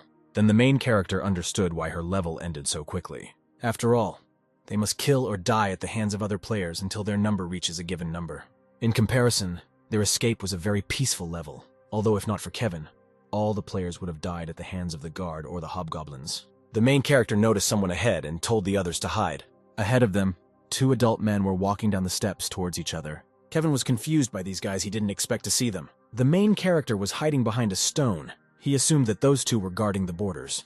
There didn't seem to be any monsters there, but the guys were clearly there because of strangers like them. If this level involved competition among players, like survival, it was unclear why they were there. Then we meant the main character and Kate. Lila was not one of them. Kevin made this clear. The girl didn't understand what he wanted to say by this, apparently. He was suggesting that she change her appearance and approach those guys. According to the guy, this was the fastest and most effective way he himself had to figure out the situation. The girl realized that 2 monsters towered over her. She agreed to such an adventure. Lila moved closer to the stone. One of the guards was walking very close. The men did not move very quickly. There should have been no problems. If only she could catch the moment when one of them would not see the other, then she could achieve the desired effect. She froze when she heard footsteps behind the stone, ready to begin her plan. Then Lila jumped out of the stone and swung at the man from behind when he did not see her. The girl, with a deft movement of her hand, hit the back of the man's neck. Kevin and Kate calmly watched everything that was happening from behind a rock, their faces impassive. Lila began to drag the neutralized guy behind the stone while the other guy stood with his back to them. After the other guard turned around, he began shouting to ask the other where he was, threatening to report everything upstairs. Lila, in the embodiment of a neutralized guard, came out of the stone and said that she had come out to relieve herself. This was not the first time this happened, according to the guard. There was soon to be a changing of the guard. They had to go. Lila, gritting the teeth of her transformation, agreed to go. Kevin and Kate, watching, did not understand whether everything was all right with the girl and why she behaved this way. There was fog around the Roman tower and the sky had a dark hue. Lila, in the form of a security guard, took the stairs upward step by step. They finally reached the top floor and suggested to each other that they immediately catch the boss. The hand grabbed the edge of the wall. Apparently, the person who did this wanted to look out from behind it. There was a huge monster in the room that made your blood run cold. No one could believe that this creature was only a second-level boss. As soon as it began to move, all the people around immediately stood in a defensive position. The monster opened its eyes. They turned out to be bright yellow with pupils resembling stripes. The man began to panic because he didn't know how they would catch him, saying they couldn't handle it themselves. The panicking man believed that everyone should have hidden first, but now there was nothing left to do but run. As a result, due to his loud exclamations, he was the first to be subjected to the attention and blows of the monster. After the others saw what had happened to their comrade, they all began to run as fast as they could from there. One of the guys began to scream in the same way as his already dead teammate did. A huge monster grabbed him in its beak. The guy literally broke in 2 in its jaws. The others apparently did not understand that screaming attracted attention. The entire team repeated the same mistakes, and in such situations it is difficult to think rationally. The monster did not get tired and continued to kill the prey that fell into its clutches. The boss could not leave this room. It turns out that if they get out, they will be saved. But suddenly something went wrong with everything. The surviving men grabbed their heads. It turns out that the monster blocked their path. They did not know what their plan would be next. The man with a sword in his hands asked his comrades to pull themselves together, otherwise they would not have succeeded. The rest of the team threw their swords to the floor, eventually being completely disarmed. The monster killed young and healthy men one after another. There was no pity in him. One of the team members stared his death in the face and begged for mercy. The boss of this level was on the top floor of the tower. Naturally, he was huge, but the problem was the conditions of the dungeon. The starting point was the entrance to the boss monster's room, that is. It seems that the same people who were on the first level could enter there. There is only one boss monster, and there were 2 teams that caught it. As a result of the 2 teams, only one could complete the task. And for failure to comply, there was a punishment, so it was impossible to give in.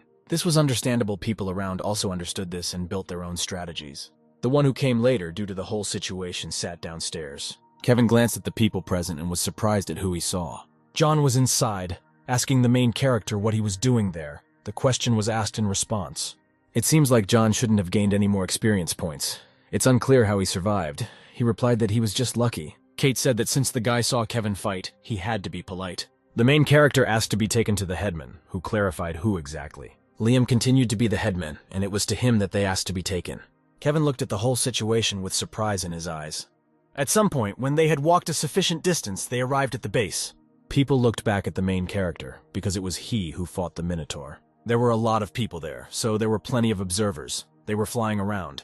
Lila didn't know if all these people were in the last round. There were many. The girl asked Kevin what he did at the previous level, since everyone looked at him so askance. The main character replied that when everyone was running away, he dealt with one monster, namely the Minotaur guard. Lila looked at the guy in surprise because such a monster usually did not appear on the first level. The schoolgirl could not believe that Kevin was capable of dealing with such a monster. When it turned out that everything said was true, Lila's eyes widened even more. The girl asked to tell me more about what happened, and someone shouted the guy's name from behind. It was Liam. He was sincerely happy that the guy survived and began to wave his hand. Then the man ran up to Kevin and began to squeeze him tightly in his arms. Kate looked at this with a calm face, and Lila did not understand who was hugging the main character. Liam began to talk about what happened without him. Now they settled in the place where they were now. Everything said coincided with previous indicators from another girl. It turns out that they needed to deal with the boss first, rather than the one who was now on top, and beat those who occupied the territory. Although it was impossible to do this with their strength, if they couldn't cope with the boss, then what should they do here? But Kevin didn't think so. It was possible to lure out those from above who wanted to appropriate all the laurels for themselves. A sword scraped along the ground, leaving a trail behind it. The hand next to it held a green hand with a sword. The man left a trail of blood behind him and carried with him the severed hand of a goblin. There was one boss monster inside the tower and 2 teams were hunting for it. The team that fails to complete the task will receive a punishment. And the punishment for execution was one in the most elementary: death. Kevin was told that they knew about the boss monster, and they were the ones who reported that the monster was at the top of the tower. In this case, the main character decided to give in to them, to let them catch the monster first. The guy said in all seriousness, if this monster was on the roof, then let them catch it first if they can. There was no confirmation that the boss sitting on the roof was the one they needed. If they watched the video, they would also think that he was too strong for an ordinary monster. He understood this when he saw the recording of the other team's battle with him. But there was something more important. Kevin received a boss stage alert when he first entered the Roman tower, which meant that the boss monster was there. After that, on no other floor, the main character did not see the monster stronger. From all that was said, it followed that the guy was checking the subway, the basement of a Roman tower. Kevin extended his index finger, thus asking for special attention. He wanted to say something.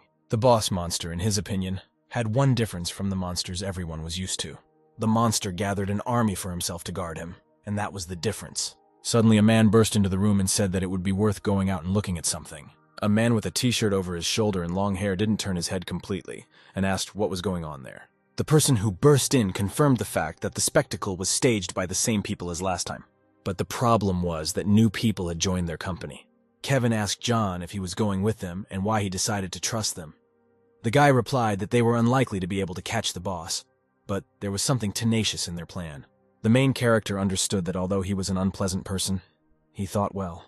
Although Liam agreed to go together, he was unsure if they could cope. Most of the opponents were former criminals. Lila was scared when she heard the word criminals. She raised her hand to her face in surprise. During the first game, Korea was full of different guilds, but one stood out among them. This guild was organized by criminals immediately after the changes began in the world. It inspired fear only by its mention. For their own benefit, they killed people without a twinge of conscience and were ready to do absolutely anything they called themselves sin. Their leader especially stood out from the entire guild. He inspired special fear. His name was Edward, and he went out to Liam's team and asked them if they wanted to tell him something. The Sin people thought that they had come to wave their fists and were already in the mood for a fight. But Liam had no desire to fight. He just wanted to talk. Edward immediately came up with the idea that they wanted to unite with his guild, but it was too late. Liam came to say that their team was losing to the guild boss monster that was on the roof. The head of Sin laughed and said that this was not a concession, but an escape. He understood that if they did not give them the boss, they themselves would die. The team understood that the guild would not be defeated if they started fighting. They decided to find another way out. Sin had better go after this boss, and when the set time is over, a new boss monster will appear, and they will already start hunting for him. Kevin noticed how Liam lied with such a straight face. Edward didn't understand whether he was being deceived or not, but according to Liam, his team had no other choice. The guild leader warned that if they had anything else on their minds, then they would all be finished. Edward jumped down to the floor below and found himself directly in front of Liam and the others. A very unpleasant dark energy began to emanate from the man. Liam, covering himself with his hand, said that he gave his word and that it was all true. Kevin felt a terribly heavy and unpleasant feeling of anger. Edward was the avatar of one of the highest gods, the avatar of Hades. The head replied that the situation was excellent for him, and asked the rest of the guild what they thought about this. They frankly didn't care. If they didn't give in, they would die. And if they were up to something, they were always ready to finish them off. Edward decided to do so, but made it clear to Liam's team that they could not blindly trust them. The man offered to stay there while they fought the boss. John got into the conversation and said that they couldn't do it without a leader and offered his candidacy. Liam agreed to this and asked to let him know if he changed his mind. But Edward was not satisfied with this. He set the condition that the entire team had to stay there. Also, from the entire team, he singled out the one who definitely had to do this, Kate.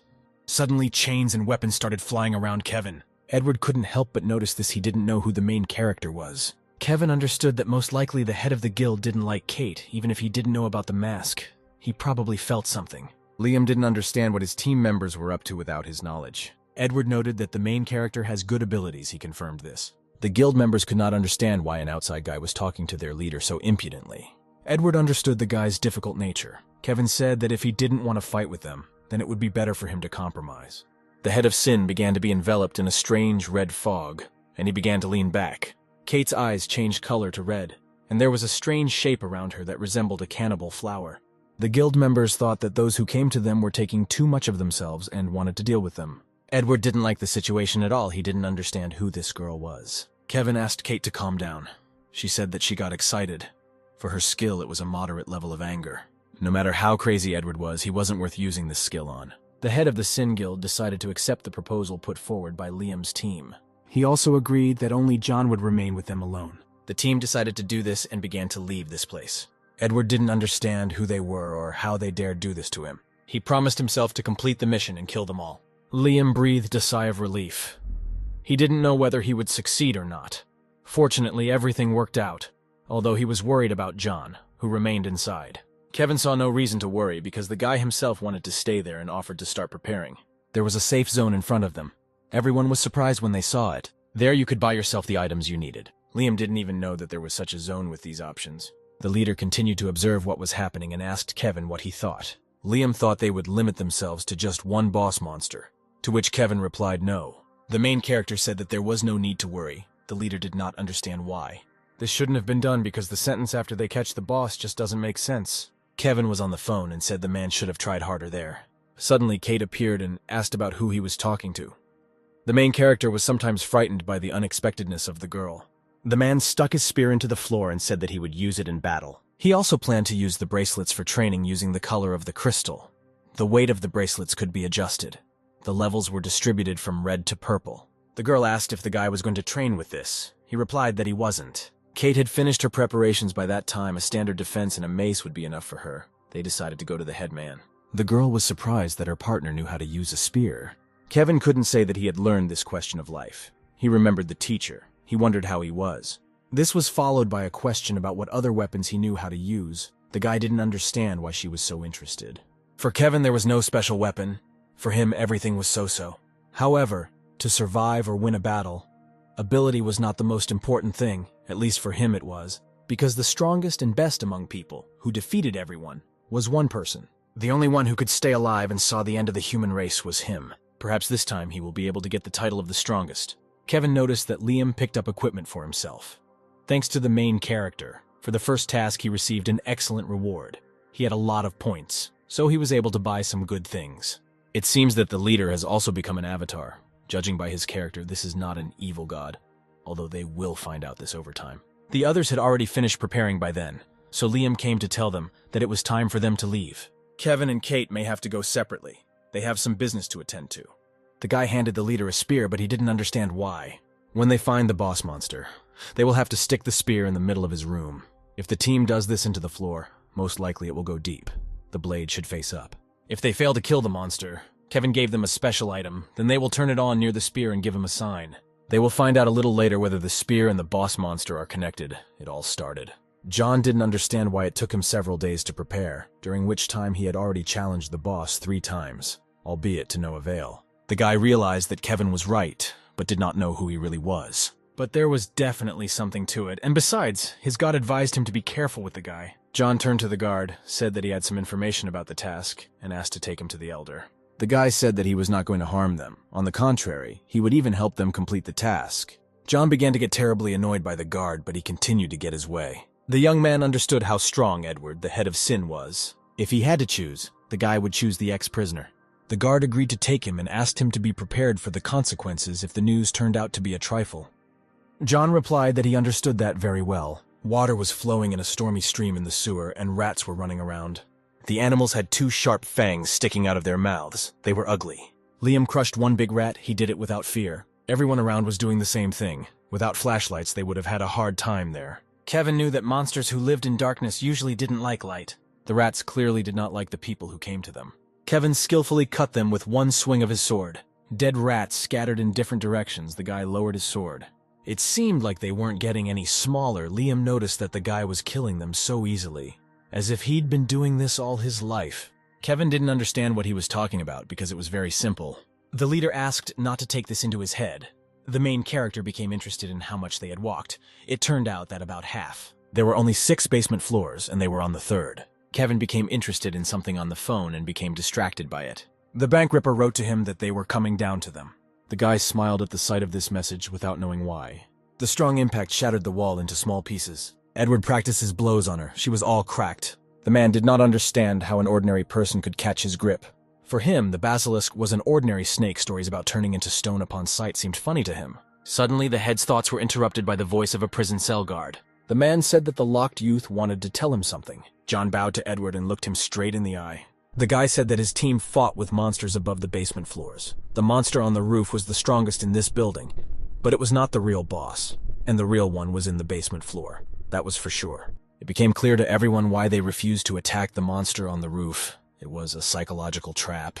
It was obvious that Sin would not be able to defeat him anyway. For Edward, everything fell into place. He didn't understand how these puppies dared to do this. He decided not to leave it just like that. John was glad that they would fight, and he would remain with the one who won, and he could get rid of punishment with the help of the skill that he received from the deity. The guard thanked him for helping. The guy said he shouldn't. He didn't understand why the man was smiling. Edward noticed that there was a newcomer there. John didn't understand why there was no one there. The head gave the order to comb everything around, and the guild members rushed to do it. The man suggested that they ran away, thinking that they would be searched for, and at the very bottom, because the faster they complete the task, the faster they can escape. The guild members were looking forward to the moment when they could crush them. Edward did not rule out the possibility that this might indeed be the case. The head decided to go back down. It was very dark below. The participants had to keep their eyes open. They forgot to take a flashlight with them. Suddenly, the men saw 2 silhouettes in front of them. They thought that these were exactly the ones they were looking for. Edward, the head of Sin, confirmed their suspicions. Kevin came out of the shadows and said that they came earlier than they thought. Down, according to him, they were not allowed. Edward was surprised by these words. The guild member thought that this man was living a second life. The main character assumed that John would be with them. He turned out to be too boring and predictable. The guy didn't like these words. He didn't know why Kevin performed so much, but he was soon going to end. The main character asked Lila if she thought the same thing. Suddenly, the man next to John transformed into a little girl. The girl did not like that she was forced to work again. She had to endure a lot. John suspected something was wrong because everything turned out too simply. The team even made a plan on how to deal with them once and for all. John was one of them. This also applied to the remaining team members from above. The guild was ready to start the duel. Leela was going to leave if something went wrong. Kevin wasn't going to hold her. There was just time. Suddenly, Kate came out from behind the guy and told him to leave. She needed to hold them back so they couldn't go downstairs. The guy began to worry whether everything would be okay with her, but agreed. In this case, he decided to go upstairs, took the schoolgirl under the shoulder. She resisted. He asked not to kill someone. The girl didn't understand who. It turned out that they shouldn't have touched John. They called him a little rat. The girl said that she would try, but it would be difficult for her. As he left, Kevin asked to cover him. Edward threw his weapon in the direction of the guy, but missed. He looked up, expecting to see the dead body of his rival. Kevin strangely managed to wrap all the guild members in the chain from Edward's murder weapon. The participants did not understand how this could be. Kevin started to leave again, advising Kate to leave if it was too dangerous. The main character noticed strange changes, but did not pay attention to it and left. The girl's eyes lit up bright red and she began to smile ominously. Edward began to assume that the guy who repelled his attack was also an avatar of God. Kate held the weapon in her hand. She had no intention of letting go of any of the people present there. She held a bloody mace in her hands and was determined. The girl looked at them as if they were bugs. Edward asked who she was. The head gave the order to kill this girl. Everyone ran with weapons at her. She was already disgusted by the amount of blood that would end up on her clothes as soon as they reached her. The man, wishing for a speedy death, swung a weapon at the girl. With one wave of her hand, she got rid of the enemy. He did not harm her. The rest of the guild did not understand what had just flown past them. While the man next to him was thinking about this, Kate's fist flew straight into his face. One of the former criminals attacked the girl from behind, but the attempt was also unsuccessful. Kate easily parried his blow, and once again there was one less opponent. She stabbed herself with the blade of a knife to activate her inner rage. The wound turned out to be deep, and strength began to fill her body, as if Coca-Cola from McDonald's fills a paper cup. All the fighters tried to attack from the back and in groups. The girl's face was invariably without emotion. Kate materialized her mace and hit the nearest enemy with all her might. She got rid of her opponent. One after another, they flew to the side. At this moment, there was no pity in her. There was only purpose. One of the brave men ran at Kate without a weapon. She deftly dodged his blow.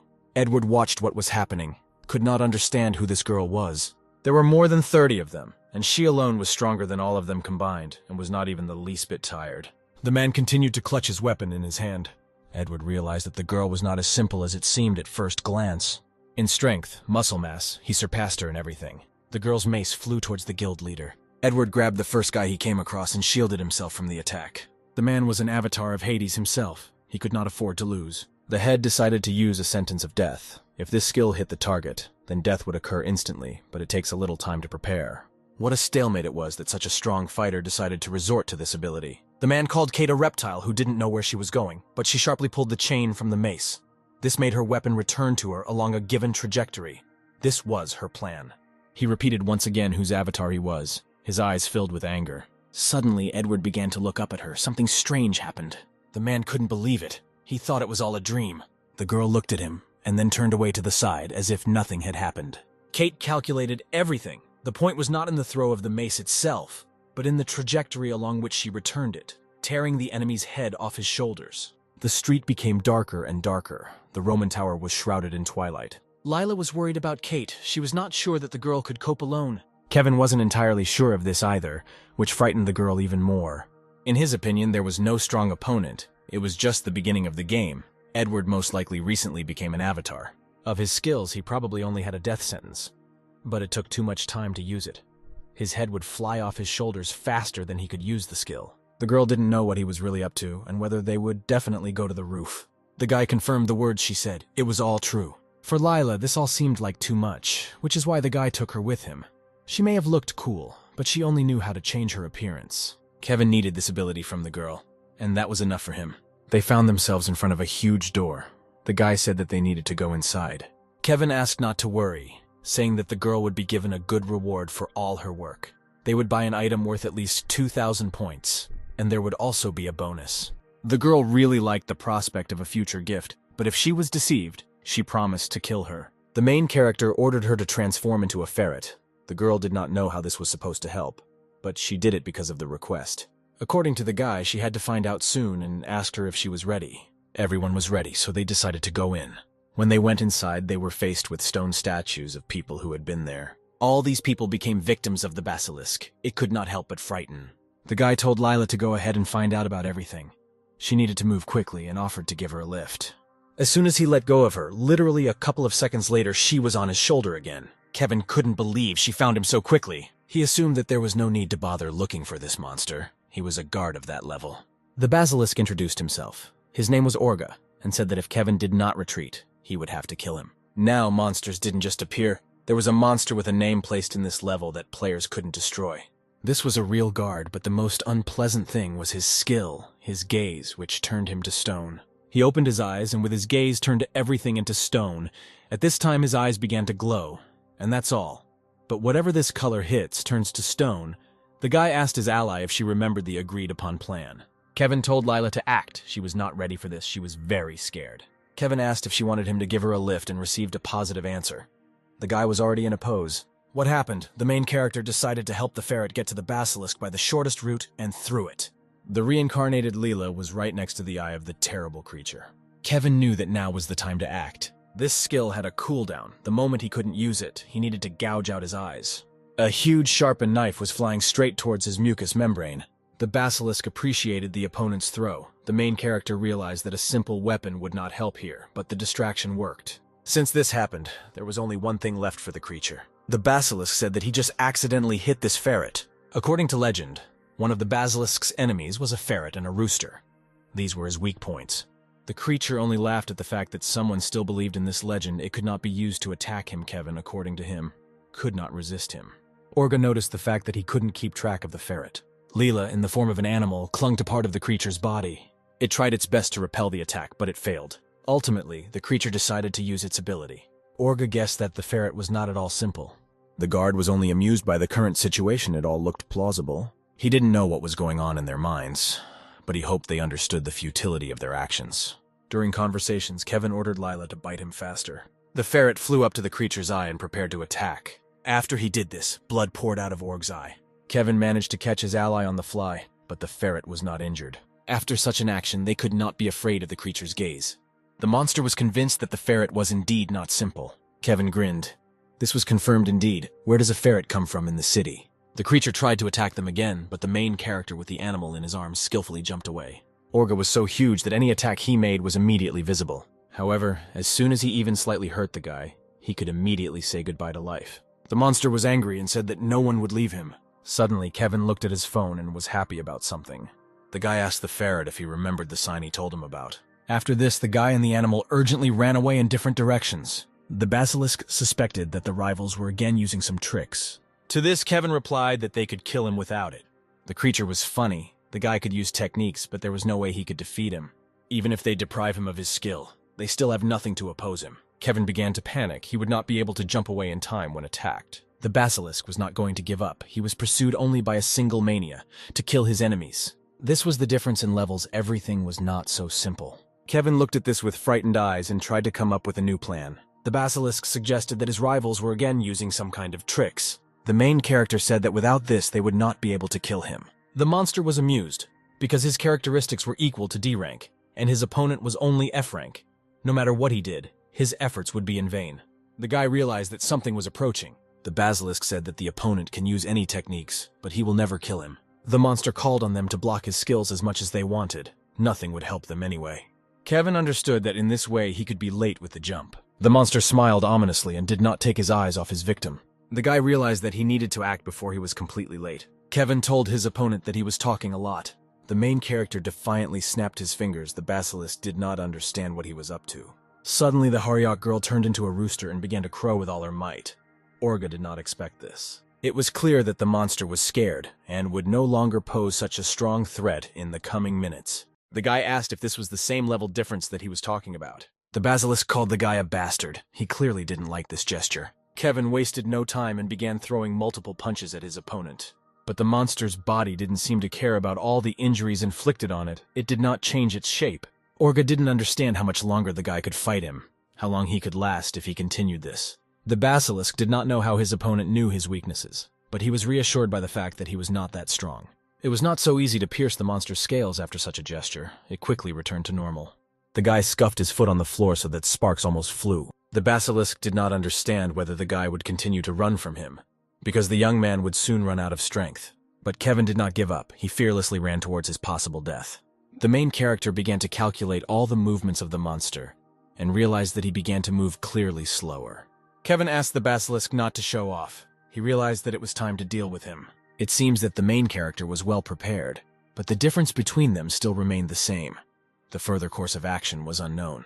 It was finally there. The monster remembered the words it had said that it would definitely not be killed. The basilisk asked if the guy only realized this now, but it was too late. Kevin knew this from the very beginning, so he puzzled over how difficult it was to defeat him. The main character is accustomed to meeting with those opponents whom he could not kill, opponents who were superior to him in everything. What does he need to defeat them? Period. Choosing a deity, high scores and useful skills were all important. There's no denying their usefulness, but it didn't help him in the first round.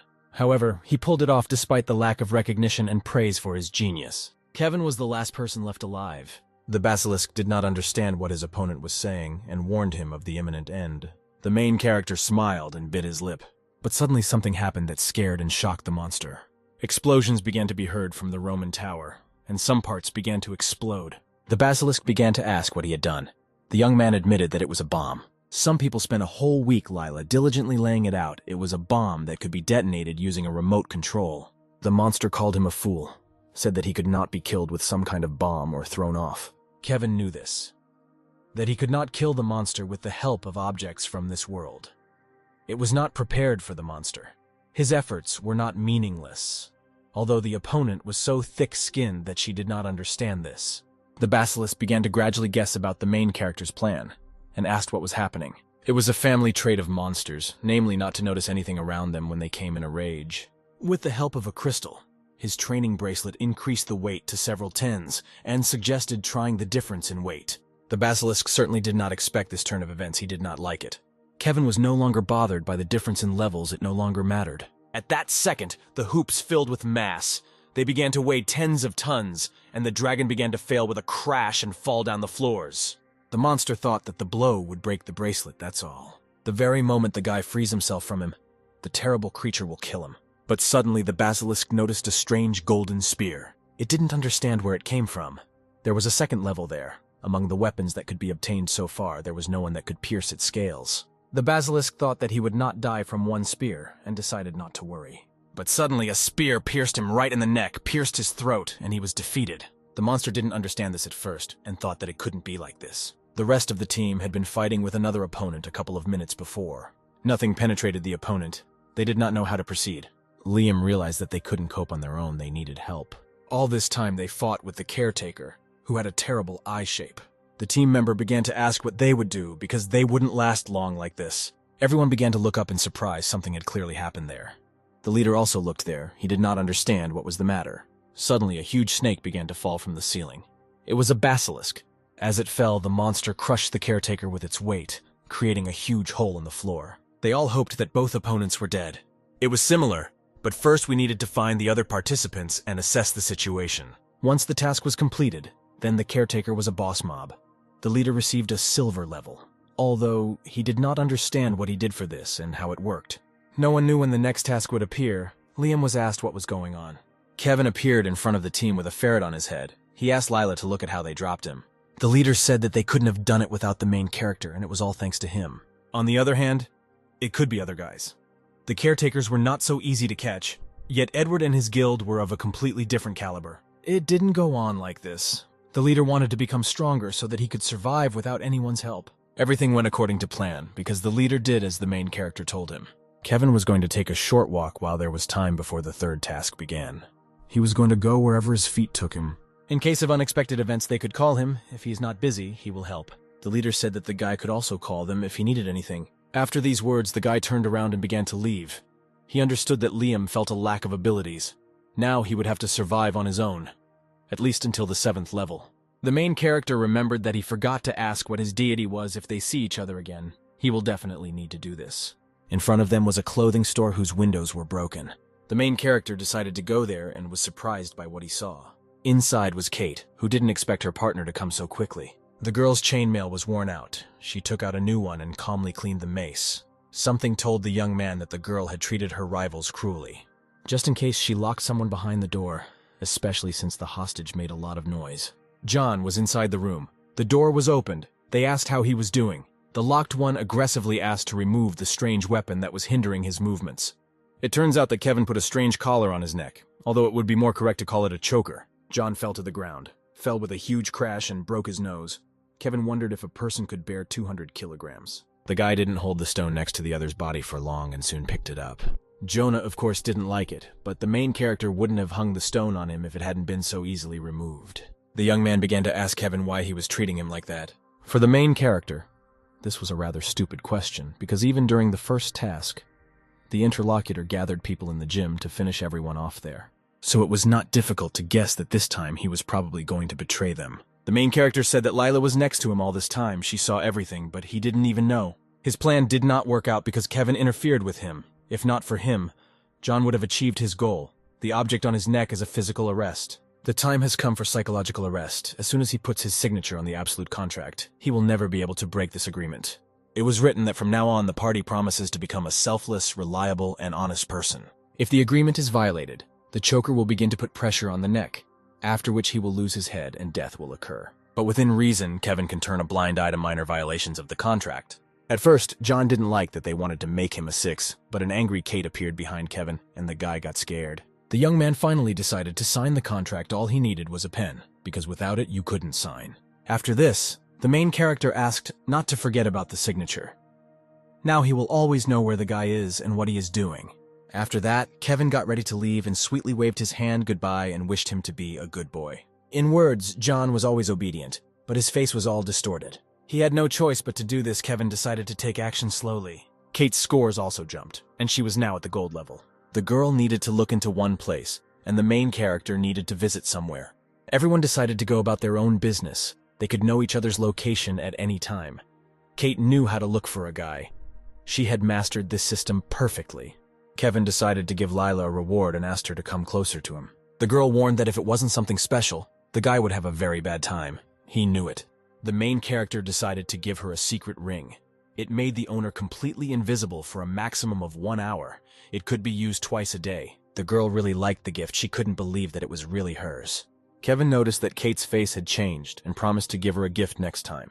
Once they were done with the calculation, everyone went about their business. Kate decided to ask where the main character was going, but he avoided the question. Kevin replied that he wanted to harvest. It was not clear. Huge and terrible rangers were still flying across the sky, looking out at everything in their path. There were too many of them. The guy's plans began to change. Lila decided to go with him. He asked her why. Her observer got on his nerves, although in the grand scheme of things there wasn't much difference. She thought that he had good skills. If she was with him, she would get it. Kevin understood that she was planning something. Suddenly, a man with a knife jumped out of nowhere and said that this was their dungeon. The main character asked to lower the knife. The girl didn't understand whether her partner would just pick up and leave there and not collect anything. But of course he couldn't just leave. The guy recognized the place. Now he had to go inside. He decided to do without provocation. The guards were not fools. They did not stand and wait all the time. They were probably checking the surroundings of the dungeon. Kevin began to come up with his new plan and opened a window of abilities. One of the gods did not like the main character. He did not understand who he was, which interfered with his avatar. Next to him was an avatar of another god, but he pretended to know nothing about it. The gods were asked to stop quarreling. There was a good dungeon nearby, but only 3 were allowed in. It turned out that this was the same dungeon where the guards were stationed. It was located approximately below them. Lila did not understand such a phrase. The dungeon was right below, but the entrance was on the other side. The guy could draw his own conclusion. The protagonist used his search power on the asphalt below them. If he applied his hand, a search began with a radius of 50 meters. This skill was given to him for the basilisk, and it was at the level of white gold. In the end, it turned out to be in the wrong place. We had to walk a little more. In a place nearby, at a depth of 20 meters, there was a dungeon. Namely, there was the boss's room. It was the same dungeon that those men guarded. The girl didn't like that she didn't understand anything about how they would get there, apparently. They would have to dig the ground or destroy everything, like in a Roman tower. There was a building area there, so the main character was able to do this, but the dungeon was protected by special magic. It could not be destroyed or entered using physical force. In this case, he decided to try the Dungeon Destroyer Earth Drill. It was a drill that could change the topographic structure of the dungeon. It was necessary to select a drill depending on the difficulty level of the dungeon. Kevin decided to test the device, turned it on. It looked good. The guy asked to watch carefully as he moved towards the boss's room. Lila looked at this with genuine admiration and deep surprise. She didn't even know the approximate time when the guy wouldn't be able to get inside. The earth drill didn't look like a regular drill, but it had to be just like that for games. 5 hours later, something was already visible, or so it seemed. Suddenly, Kevin and Lila fell into the ground, and terrible dust rose from them.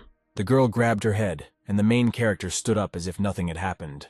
They went down to the deepest part of the dungeon, where the praying mantis and his little minions were waiting for them. The insect monsters had huge compound eyes. Their very appearance inspired fear. The girl assumed that it was a boss mob. Indeed, it looked like it. Many creatures began to move, making characteristic sounds. Lila hated and was very afraid of insects, but she would still have to fight them. Kevin asked her if she could handle the little mantises alone. The answer was yes. Kevin decided to take care of the boss while he was being covered from behind. The steel spear coated with orichalcum increased its strength, sharpness, and magical power, but had no special skills. The small mantis swung its lever-type limb, covered in a chitinous shell. Kevin deftly dodged the blow, thereby surviving. In response, he pierced the animal's skull with his weapon, thus killing it. The rest of the monsters were not embarrassed by this. They literally consisted of aggression and the desire to kill. The main character deftly swung his spear and confidently dodged any attacks. For him, this task was stupidly simple, but he remained careful with their blows. It was just necessary to put pressure on the weak point of these insect monsters. The task was not difficult. Kevin easily cut the monsters one after another. He was used to doing this. Lila noted that he was good at it, since the monster was E rank. The head boss slammed his red and pointed limb onto the floor. Now the young man had to fight him. It was already harder. It was time for their commander to take the stage. The mantids were easy to kill. The larger the insect monsters were, the slower they moved, their movements could be predicted. Also, greater size equaled greater stupidity. Kevin swung his spear. The mantises did not even understand when they were attacked. A huge hole appeared in the boss from such a weapon. The insect's head flew to the side. The main character watched this. The huge body of the monster fell to the ground with a roar, and the boss was defeated. Of course, it was good that the level of the reward increased depending on the achievements, but the name was not very appropriate. Kevin decided to take a closer look at the bodies of the defeated enemy and began to come closer. The crystal inside was F rank, and the sharp strike ability was only E rank, nothing special. Lila thought that was all, but it was not so. All the items were given for the boss, and the reward for clearing the dungeon was elsewhere. A storage room opened in front of them, where there was a lot of money and items, all of which could be taken away. 4 days later, a crowd of tall men headed to the same place. They thought that they would be the first, called themselves Well Done, and wanted to say goodbye to those creatures. The leader began to raise the fighting spirit of his partners by saying that they would be the first to clear this dungeon. They worked for a long time for this, and when they cleaned up, they received an excellent reward, as God promised. But when they went inside, there was no boss there. The man didn't understand what was going on. There was a strange hole in the ceiling upstairs. The leader did not understand what had happened because this could not have happened. On the ceiling of the dungeon next to the hole, there was a sign that the dungeon was empty. An anonymous person entered the chat. The gods were discussing clearing the dungeon. The clown mocked his comrade with whose avatar such a situation happened. Freaky Friday thought it was the work of a god who laughed. He asked him to speak faster, which made his interlocutor laugh harder, and Kevin decided it was time to drop it. Anonymous said that he found one normal dungeon. The dungeon was not far from the metro. He glanced briefly. It was possible to get C-rank items there. The clown considered this more or less reliable information the anonymous person found out about the place using his own methods. Righteous Life reported that the anonymous person was a god from a group of fortune tellers. Kevin did not confirm this, since it was impossible to ask about sources. God came closer and whispered his question in his ear again, suggesting that the guy was from Greece. Everyone began to laugh at this behavior of God. He did not understand why they attacked him like that. Freaky Friday didn't like the fuss that was being made, since they lost a whole week this way, and suggested that they come up to him so that he could eat them all up. All avatars, according to the protagonist's tactics, now had to move in that direction. Lila told her partner that her god ordered her to go to the metro station. Kevin refused to go there. He remembered that in a past life there were no normal objects there, so it was suitable as bait. Still, it was better not to stop. If you continued clearing the dungeons, you could become rich in a short time, but Kevin needed to complete the task. Otherwise, when another one appeared, everything would get confused. The girl understood his words to mean that he would immediately go on a mission, but that was not the case. He first needed to acquire an important skill. If the girl had asked, they wouldn't have told her anything anyway. The main character advised her to look at the stars. Despite the fact that the world was collapsing, the sky remained just as beautiful. It was funny. Kevin needed a constellation. Lila condemned the guy's habit of stopping mid-sentence. It was already night outside, but the houses could still be easily seen. It would have been nice to go straight to the boss room, but it was too deep, so it was difficult to locate the monster. Kevin advised Lila to wrap herself in clothes and threw them to her. The girl didn't like the beggarly look, but it could protect her from close attacks. It was too quiet downstairs. The schoolgirl began to doubt that this was a dungeon, but it really was one. It was necessary to take flashlights with us because it was too dark inside. There was a reason Kevin didn't take them, he said to move on. In complete silence, they continued their journey into the unknown, full of dangers. Step by step, the partners moved further, death guarding them at every step. Lila thought they were walking in circles and asked if the guy thought so. The main character was surprised at how quickly she figured it out. The girl began to scream and be indignant. The young man covered her face with clothes and asked her to be quiet. Something was approaching them. Kevin did not tell the schoolgirl what it was. Suddenly, the clothes began to rise on their own, and Lila was completely confused about what was happening. The clothing turned out to be a protective fabric that was capable of blocking an attack at close range up to 5 times, with 4 more uses remaining. In such a dark dungeon, there were also arrows flying. Kevin was convinced that he had come to the right place. The transformation would not have helped Lila, because it hit almost everything except one. Kevin advised us to stay alert and keep our eyes open so you can let us know if anything happens. The fabric once again repelled the attack until there was no need to worry. The main character raised his head to look at the attacker's face. If you tie a thread of pursuit to an object, it will lead to the place of its owner. The guy sent this thread after him. The thread flew after its target. Kevin quietly watched it. After some time, the guy found out the location of the attacker. It was a night shooter, a monster that took advantage of dark places where there was no light, and was able to move quickly. The fabric began to protect the main character from arrows for the 3rd time. Kevin was determined. Now he won't let him go. The monster launched another attack, hoping to kill his rivals. The night shooter again pulled the string of his weapon and prepared to shoot. Kevin's tissue disappeared after this attack. The guy was jumping and covered himself with his hands. The monster did not expect to see this. The main character was flying straight towards him. The monster with an ominous smile once again began to take aim at Kevin. The arrows flew. The monster hit its disgusting teeth. Kevin saw the monster laugh, and this only provoked him for another attack. Sometimes it was possible to stumble upon small animals that were introduced into the dungeon. One of these animals flew directly above the night shooter. He did not pay any attention to it. Usually in the settings, it was set that no one could touch them, neither players nor monsters, so they never paid attention to them. The main character decided to use a flash. It shone a bright light in a radius of 10 meters. If a monster or player within the radius looked at it for 2 seconds, they could go blind. Bats could exist in this dungeon thanks to this feature, so if you had to choose what to turn into, it would be a bat. And here is the strategy: the bat turns out not to be real.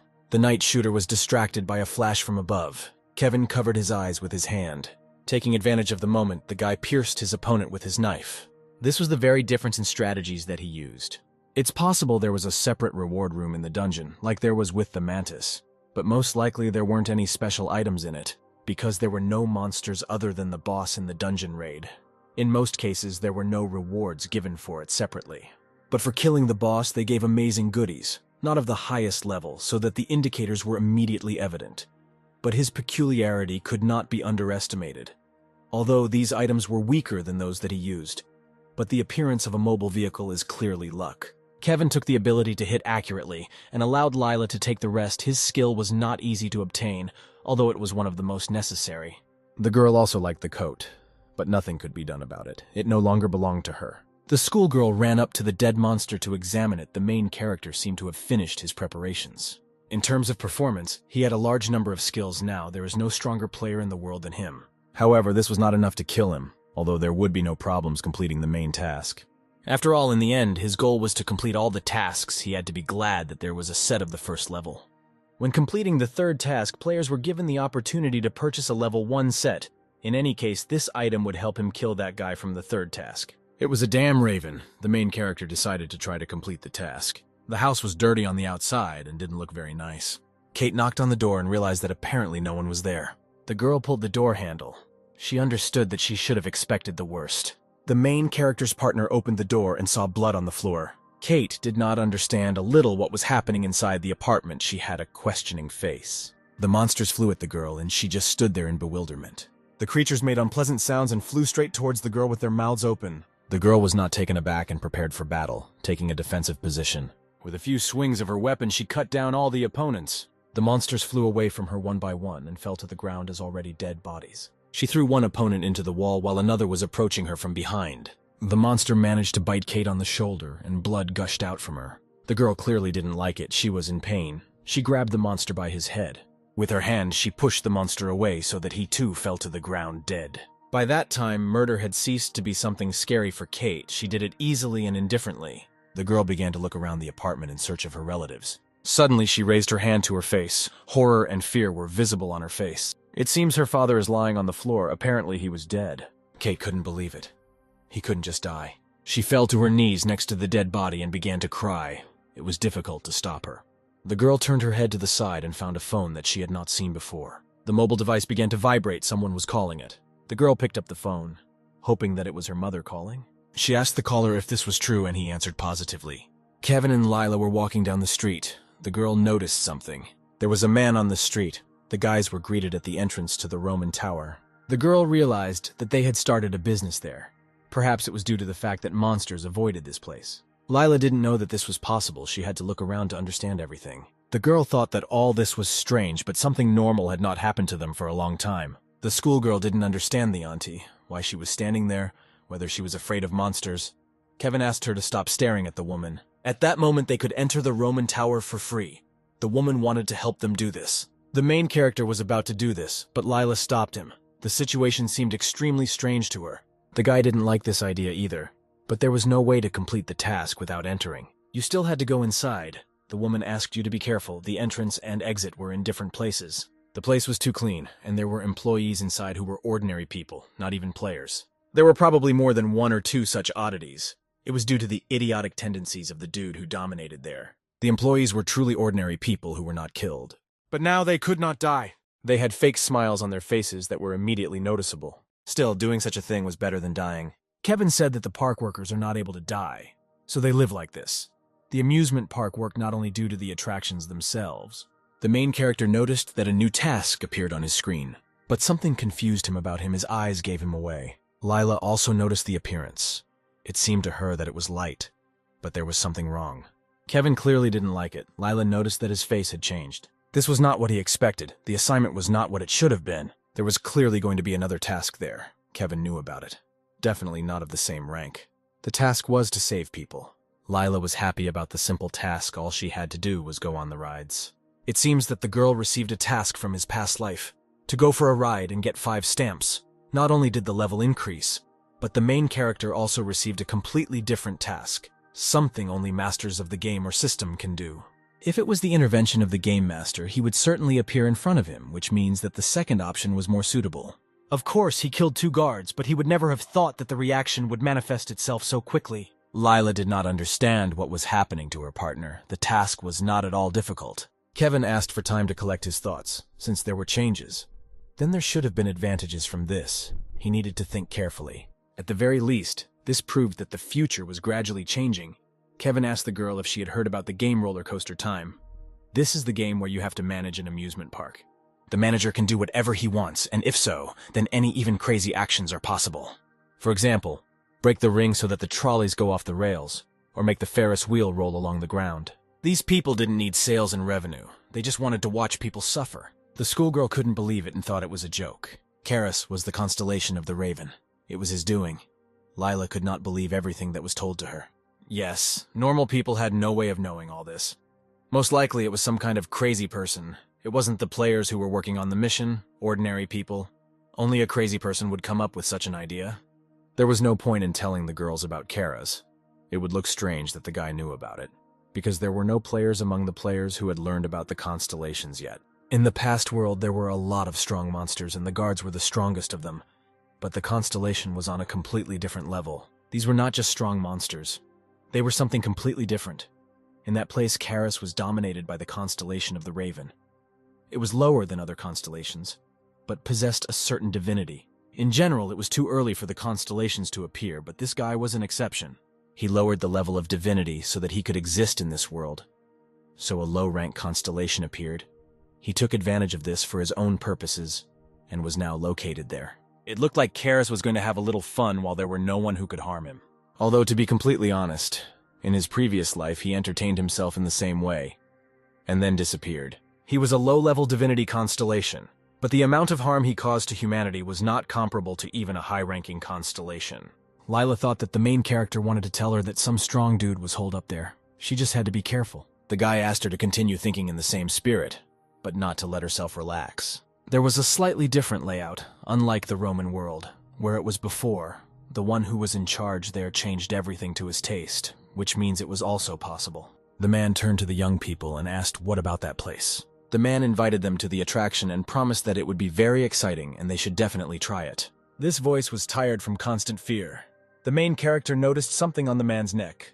The girl didn't understand what exactly, she asked the guy. The haunted house was right in front of them. The schoolgirl didn't like it. She didn't like that. Lila avoided such places, not because she was afraid, but no one talked about fear. Suddenly the guard's collar glowed red. They still had time.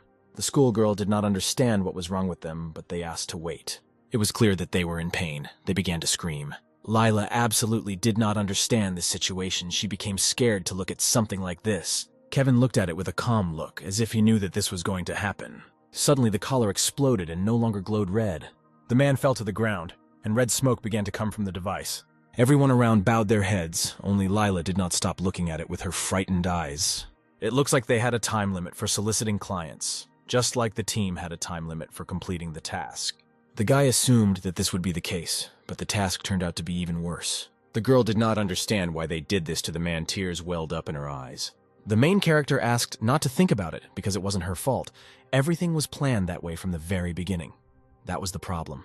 In a previous life, a handful of survivors were able to escape. Kevin himself learned about this place from a couple of players.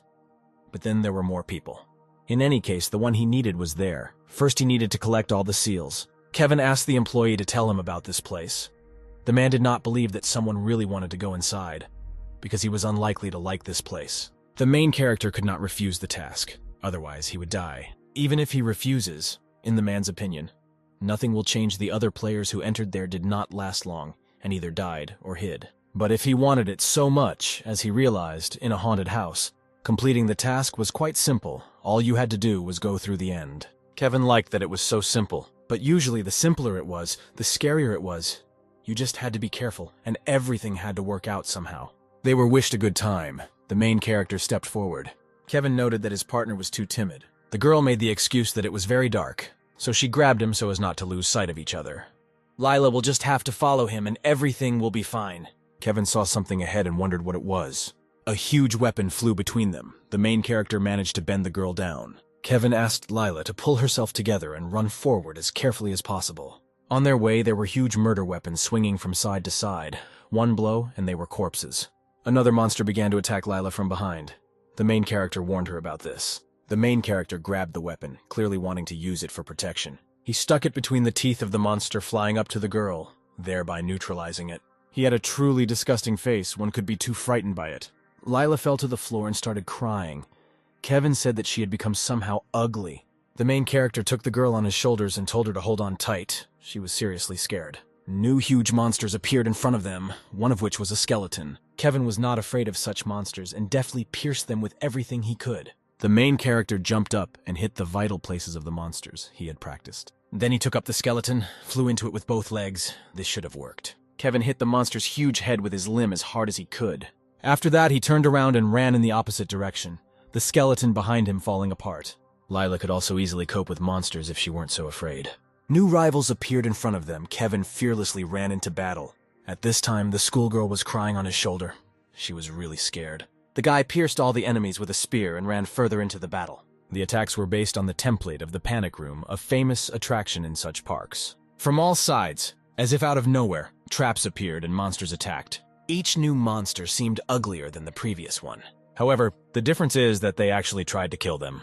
As soon as Lila looked in any direction, she began to cry more and more. It seemed that she had gone crazy. Although Kevin was no better in his previous life, it was not easy to fight and protect someone at the same time. One could assume that he was training to fight and protect, because he had never done anything like that in his past life. When they went outside, a surprised voice was heard praising the guy. Kevin was the first to get out in just 15 minutes. For him it was not so difficult, but Lila was lying on the floor with relief. It was hard for the girl too. First, she was in tears, then in snot, then all at once. The worker was pleased to see that they were okay. Kevin decided to ask him something. The hero decided to ask the worker a question about the shackles around his neck. The young man asked where they could be purchased. As the guy said, the collar could be detonated remotely or set certain conditions for this. The schoolgirl noticed that it was orichalcum. If you add a coating, could it become stronger. Kevin asked her why she came to such a conclusion, whether she was a humanitarian. The main character decided to look at the collar's abilities and threw it forward. Lila didn't understand what he was up to. She had to wait. The guy started counting down. At the count of 3, the collar flew up and seemed to start burning. The schoolgirl did not understand what had happened. Kevin replied that he had blown him up. It became even more unclear to her, because the collar was intact on the outside. No visible action occurred. This was true. It meant that it was impossible to break the orichalcum coating with an internal explosion. Kevin was right. Everything inside wasn't broken to pieces. Now Kevin was going to share this knowledge with others to help. The schoolgirl couldn't understand since when her partner had been so sentimental. Anyone who has turned away from others at least once will easily repeat this a second and third time. This could go on indefinitely, so the man never came past people. In his previous life, he could not do it like that man, although the guy was one of those whom he helped. They decided not to go back. Leela didn't understand how he was going to help people then. Even if they didn't have the necklace, it was still too dangerous there. Perhaps it would be better to listen to the system. First, they needed to collect seals and missing information. Leela was a pro at roller coasters, so they went there.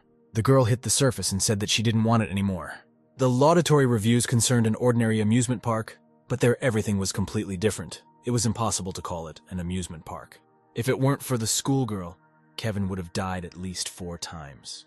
First, they sat on a roller coaster where there was no smell of safety at all. There were things with human faces flying there, but that was not enough. At the moment the trolley reached the very top, the mouth of a huge monster appeared out of nowhere, which was aimed directly at them. Then they landed in free fall, but they forgot to install the brakes. They were thrown straight to the ground to fall to their deaths. The haunted house after this was just a flower out of the whole picture. They only had 1 ride left. They needed to finish it quickly and get out of there, but Kevin replied that they wouldn't be able to ride it. This was because the park's opening hours had ended, and the rules of the game were changing at that moment. By that time, the streetlights had already been lit, and the sky was decorated with stars. Suddenly the music started playing. Kevin suggested hiding first. The show was like a parade. The monsters went out into the street and joyfully began to dance to cheerful and sonorous music. They smiled their sinister smiles. Disgusting teeth protruded from their mouths.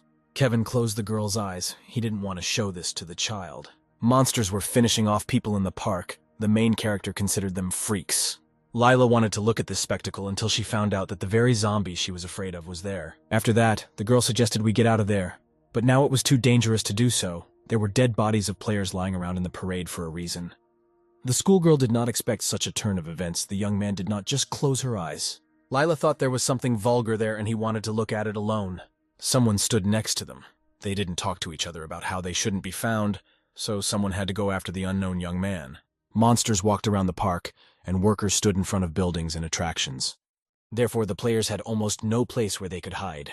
In a past life, there was a survivor who told Kevin that there was a very large safari in the park. According to his words, everyone who was there were players who were stuck between the first and second task. Normally, this would not have been possible, but Karis made it possible. Most likely he was interested in this game of gods. The constellations, of course, had a share of divinity, however. No matter how high the level, they were not gods, so they could not participate in the game.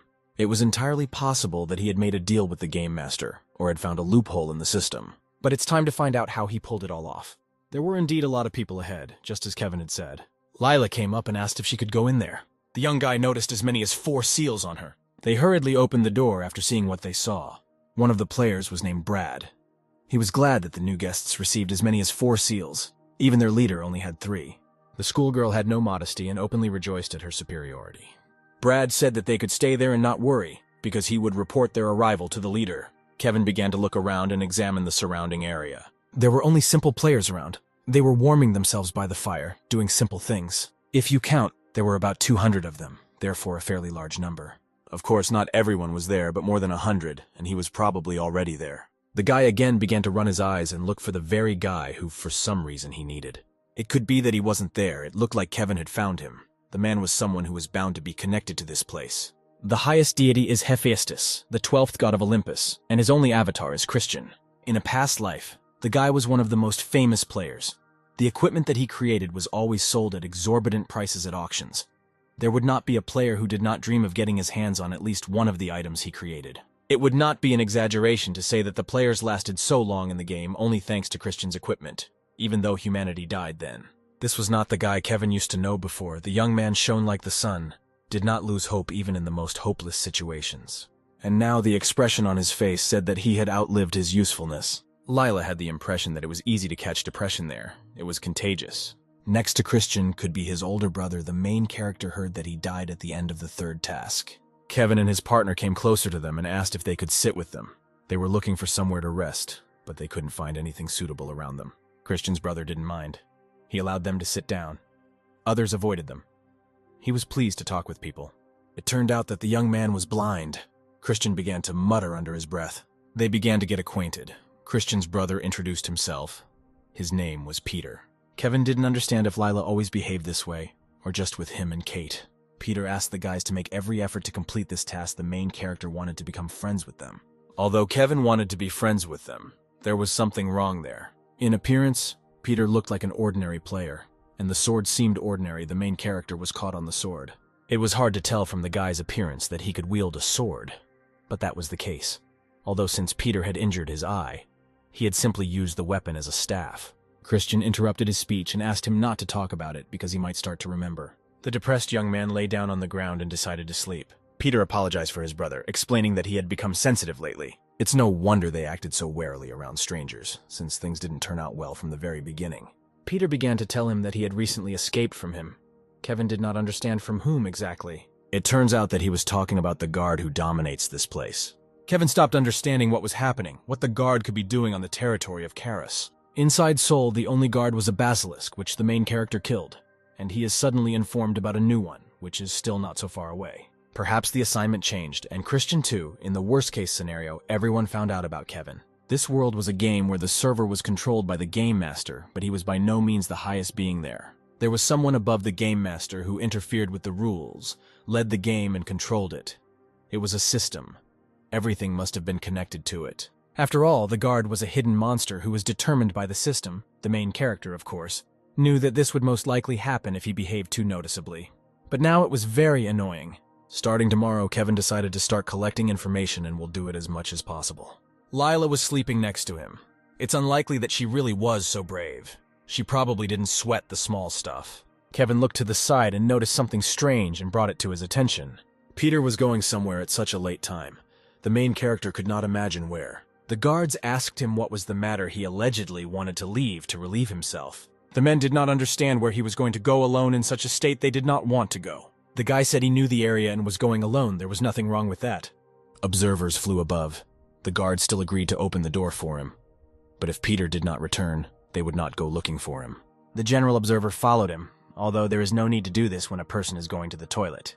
Kevin entered the community as an anonymous person, greeted the clown god, and asked if he was busy. The creature noticed that the guy often began to appear in the chat. They loved him so much because he had good information. Freaky Friday remained after completing the dungeon that the guy recommended.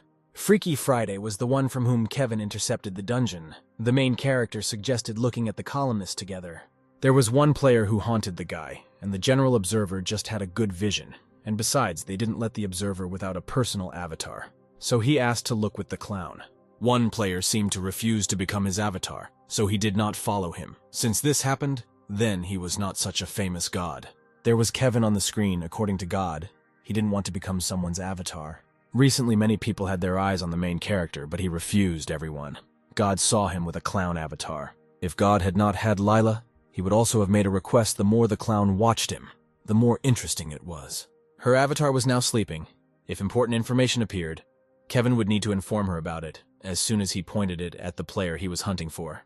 But that's not what the guy needed. He needed a player who came out. There was something wrong with him. The clown invited the main character to be his columnist. He found Peter. Kevin didn't understand why he had to go into the forest. It wasn't out of necessity. Peter went out to the edge of the forest, where a strange but beautiful bird was flying. The guy knelt down, bowed to her, and said that he had come to report something to her. Kevin didn't expect to see this. His eyes were wide open. Peter reported that nothing unexpected happened that day. The bird didn't even look at him. The guy said that 2 new players had appeared. Kevin was surprised at every word. The voice was not similar to Karis's tone, which meant that there was a guard in front of the guy. The bird said to watch the new ones. If the players start doing something, then they had to report immediately. Mr. Karis needed more people. Peter said that he understood everything. Without raising his head, he communicated with the guard. The young man was about to carry out the assignment in the first game. Kevin saw many people whose thoughts differed from their behavior. Peter's behavior was not feigned. The clown couldn't even think that the guy was a spy. It was a secret, downright mystical. Christian said in a past life that his brother was a very kind person. The young man even sacrificed himself to save his brother. It is unclear what happened to him now. Morning came. The sky was already azure blue. The clouds were soaring in the heights. Kevin began interviewing people in the safe zone from an early age. Even the information was not so easy to collect, but if you put it together, then in general, everything coincided with the previous life. Except for the guard, it was a starfish, a rare type of monster. Slightly slow, but had solid armor and enormous strength. The more metal he ate, the stronger his attack became. With his skills, Kevin would not even be able to hurt him.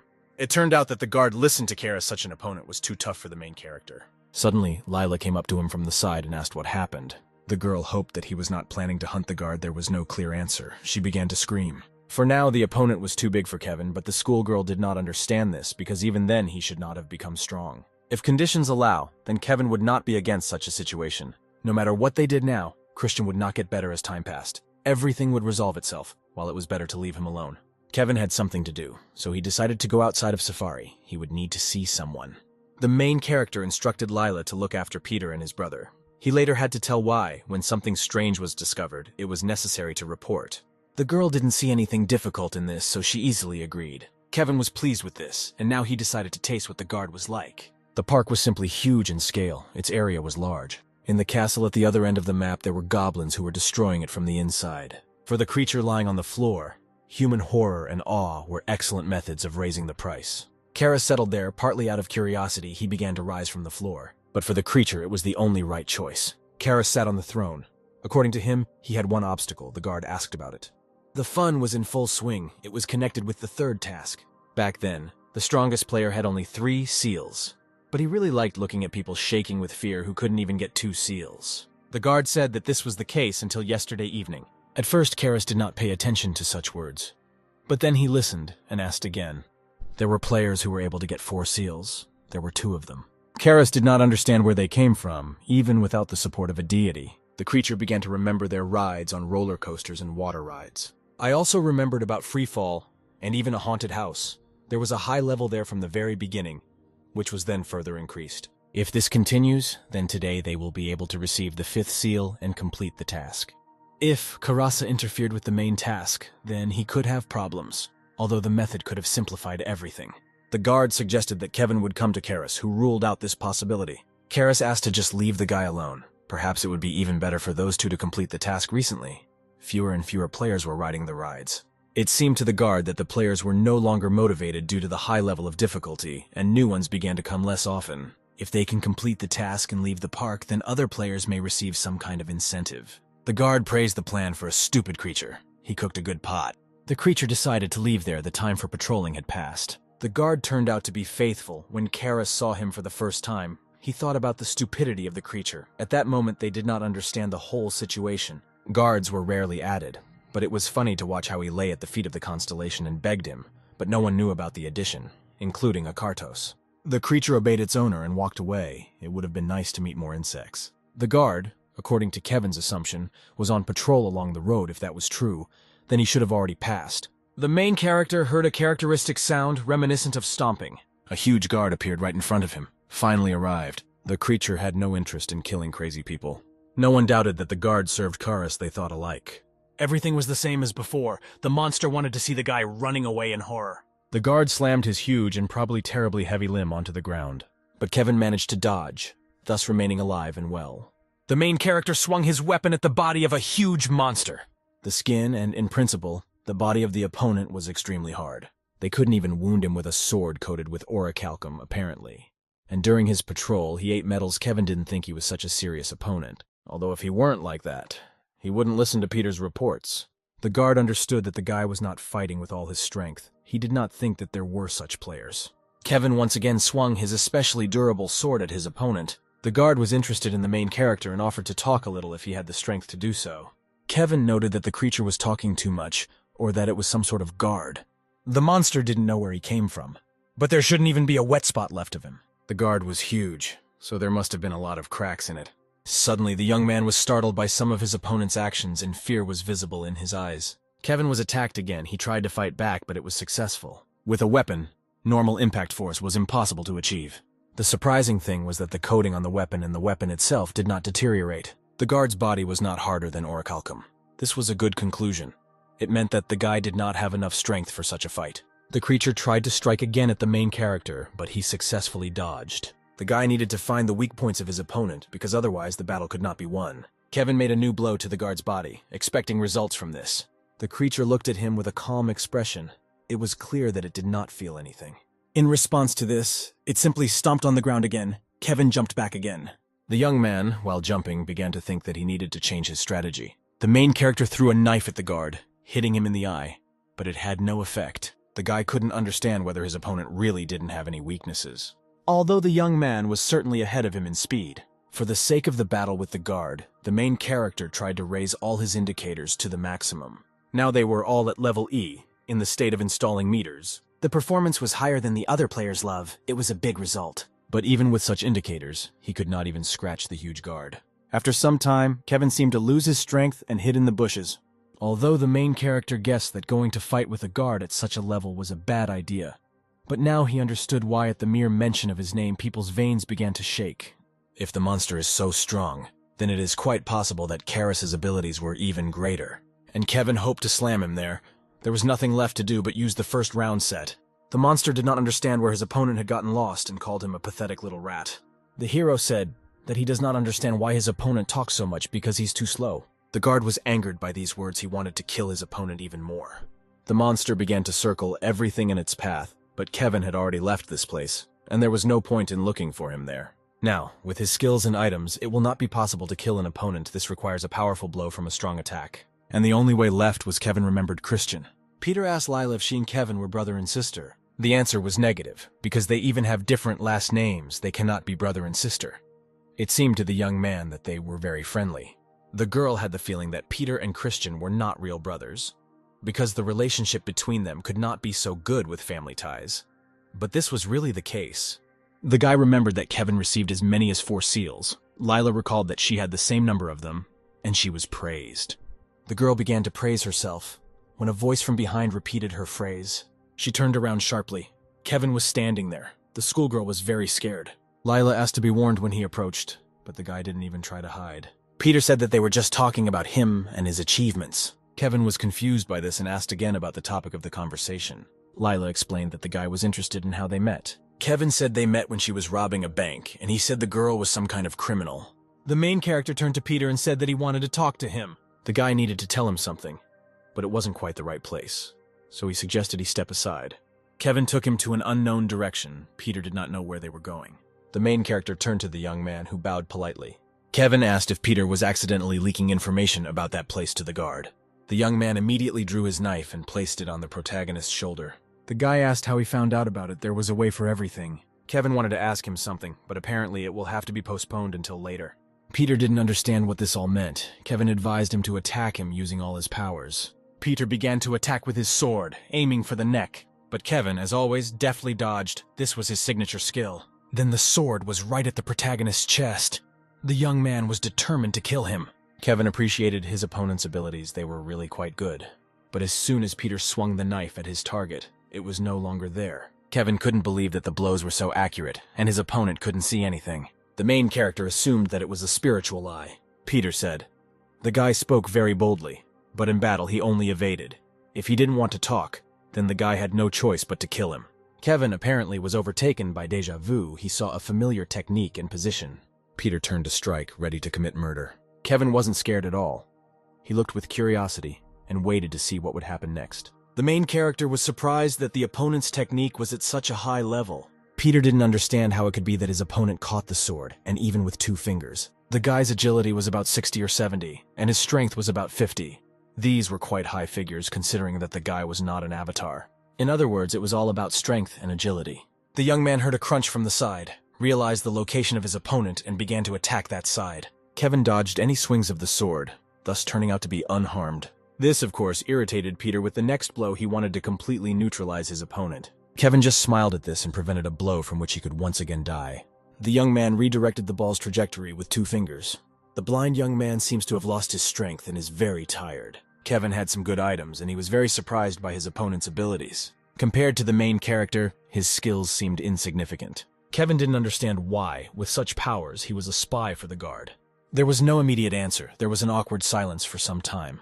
Kevin suggested that this arrangement was connected with Christian. Perhaps the guard promised to let his brother live in exchange for help. The assumption was correct. When Peter first encountered the monster, he fought against it alone. It couldn't even be called a battle, because for him, he was just a toy. As a result, going at him alone turned out to be an unwise decision in that battle. He lost his sight, and Christian was still in apathy. After that, he had no choice but to agree to the guard's proposal at that moment. Having felt his power on himself, he was in a hopeless situation. However, Peter needed to save his brother at all costs, even if it meant going to hell. Kevin asked how long he had been supplying him with information. And from the moment they were on safari until then, most of the information was about what was happening among the people. Kevin wouldn't tell the others about this. He wasn't going to do anything right now. Until then, this had not bothered the hero in any way. On the contrary, he thought that he could take advantage of this situation. He collected information, but did not do anything, which meant that he simply liked that the players felt fear. He probably said to keep an eye on the others so that they could not escape. The next call was supposed to be in a week. Peter tried to stop the guy from fighting the guard, but he had already managed to see him. The monster was completely different from all the other monsters he had seen before. Its body was very strong. However, the fact that Kevin could not kill him immediately did not mean that he, in principle, could not defeat him. Peter needed to be explained several times. He just needed to continue following his orders. But Kevin asked to leak the information to him as well. The main character decided to tell him the details when they returned. Kevin also set the condition that the guy had to tell everything to his brother. It was necessary for his brother to play his role. Christian didn't understand why Peter didn't immediately tell him what had happened. The brother apologized. He didn't want him to worry about him even more. But something could have happened to him, and his brother certainly wouldn't have been happy about it. Peter bowed his head and asked for forgiveness once again. Lila understood why she was told to keep an eye on those two. Kevin had a strong feeling. Now it was necessary to kill the guard. The girl was surprised at such a desire. Lila decided to go do the tasks, but it was better for her not to leave there yet. The guard was looking for her. The schoolgirl did not understand what her partner was doing outside. Christian overheard their conversation and asked if they really wanted to kill the guard. It wasn't the best situation right now. Kevin wouldn't be surprised if the guard came there and started killing and kidnapping people, according to his brother. They had about a week left. Christian asked if Kevin would actually fight the guard. There was no other choice to get out of there, but it was still too much. The main character knelt down and said that he would need Christian's help. The guy suggested that he try to make a weapon that would kill the guard. The guy clenched his hands into fists, apparently. He was so hooked by this phrase. He agreed to try, his face confident. The hero brought them to some place and asked if this would be enough for them. In front of them was a basic production set for making supplies. Christian's pupils grew in size. This was due to shock. He said that he received a reward for the previous task. In fact, the guy bought it all at the DLC store. The main character asked if this was enough to do something. The answer was positive. Christian couldn't wait to make something. He was impressed. It seemed strange to Lila that such objects appeared in such a place. But Christian did not pay attention to this, because he was happy that he could create something. The schoolgirl knew that a person like Kevin would behave this way with a young boy, because it happened to her too. There was only a 3-year difference between Lila and Christian. The guy was in his 3rd year of high school. He looked younger, like an elementary school student. Kevin asked his partner to install a dome there. She did not understand what he meant. The dome was needed to prevent others from getting in. The girl already knew about that. Lila ran to the side, apparently to carry out the order. Her main ability was to unnerve people, but now the 3rd task was underway. She probably gained the skill of installing a dome. The girl drew something in the sand and stood up, installed the dome until she herself gave permission. Otherwise, no one would even know what was happening inside this space. Kevin only assumed that she knew how to share space, so he was surprised. Still, supporting a high-class deity was on a completely different level. If you want to become an avatar, you must choose a high-class god. Kevin selected an item from his store and handed it to the guy. It could be used to make a weapon. Christian did not know what to do now with the items given to him. The choice was very different: a sword, a spear, or a blunt weapon, but Kevin interrupted his thoughts. The guy had a scroll in his hand and decided to look there. The young man was surprised and thought that the main character had drawn it. Kevin looked nostalgically at his own hand, which had a glove on it. The guy has already said that the weapon that will kill the guard was made by the schoolboy. The guard was walking along the sidewalk with waste lying around. The monster thought that with such abilities people would go around and collect seals, but judging by the lack of data, they were not in safari. The scary bear, another monster, waved his hand and walked towards him. The guard was called to Mr. Karas, and this monster was a messenger. The huge monster was going to have some fun soon. He had to go now. It took time for the other monsters to prepare, so the bear panicked. The guard didn't care at all about this. He was driven by the idea. The monster strangled the monster that came to him. He alone was enough to complete this mission. There was not a drop of sympathy in him. Brad clarified whether the monster was really supposed to come today. Lila didn't know, but Kevin said so. Below, people were preparing to leave because a rival could appear at any moment. At first they ignored their advice about evacuation, and then the relationship immediately changed when she showed them the seals on her hand. Brad heard the ground shaking and was afraid of it. The girl began to turn into a bird to go on reconnaissance. Suddenly she soared into the clouds, leaving the guy in bewilderment. Lila saw a huge monster and assumed that it was the guard. Apparently, it was he who was supposed to be caught. She did not understand how. Lila landed back, confirmed that the guard was approaching. She had to leave faster. The monster had greater speed than the girl expected. She thought about escaping. But she suddenly remembered how Kevin helped her during battles, and she also became attached to him. I thought about luring the guard, but that won't be necessary. Lila turned around and Peter stood behind her. She assumed that he was getting ready to fight. The guy could not blatantly run away. His strength, of course, was not enough to fight such an opponent. But the young man could at least bide his time. Suddenly, Kevin ran so fast that the girl was turned around by the wind. She was tormented by doubts about what was the right thing to do. Peter heard out of the corner of his ear how people were being evacuated. All this time he was watching people, being the eyes and ears of the guard, so he had to be responsible for his actions. It was necessary to gain time in any way. The guy bowed his head before the monster. Peter told him that he was looking forward to his arrival. The monster was surprised at his persistence, but did not seem to believe him. It was necessary to hurry. Then he could catch the fugitives. The guy offered to take him through a shortcut. But the monster refused this offer. Peter did not understand why. The guard did not want to listen to him, because it understood that he was trying to gain time. The guy was clearly not the type who would rush to help him like a faithful dog. The young man understood that he could not let him go just like that. The guard suddenly stopped and exhaled heavily. He drew his knife, was ready for a fight. They had not fought for a long time. The guard hoped that the guy's abilities had grown since then. Peter saw no other way out. He had a lot of courage to take on such a challenge. The guy rushed in the other direction. The guard did not understand where. He tried to track the movements. He flew up to the guard from the side and swung his murder weapon at him. The result from the speed was not enough. It was necessary to use a better weapon. At this speed, he did not even scratch it. The monster appreciated the work of the young man when he worked for him. Peter began to apologize to his brother Christian. Tears flowed from his eyes. The monster hit the ground with all its strength with its upper limb. Everything scattered in different directions. But the guard realized that everything did not go according to plan. He could not understand what exactly had happened and began to look around the surroundings. Only his power made little sense. It didn't matter. Kevin suddenly appeared and said that he should have eaten better metals. Finally, one could see the real main character. According to the guard, he was somehow able to break his hand. The young man was glad to see his rival again. This time he brought with him a friend, the one who would blow his head off. A bird flew in the sky, as if looking out what was happening. It was definitely out there somewhere. The girl was always given stupid tasks. Christian was sitting next to the concrete wall. Apparently he was scared. The girl ran to him and asked if everything was okay with him. He was surprised to see her. The young man invited her to hide with him, because he was told that there was a safe place there. This was indeed the case, but it was impossible to kill the monster in this way. A crash was heard not far from the battle with the guard. Finally, someone was able to wound this, as it turned out, not an immortal giant. The guard called Kevin a bastard. He clearly didn't like him.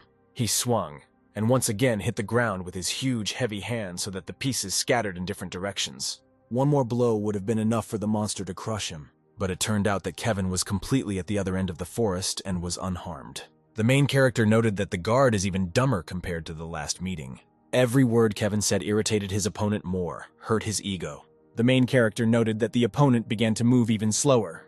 All this was due to the fact that he lost his arm and became less stable. It was still unpleasant because Kevin wanted to finish him off in one blow. The guard was wary and determined to kill the hated guy.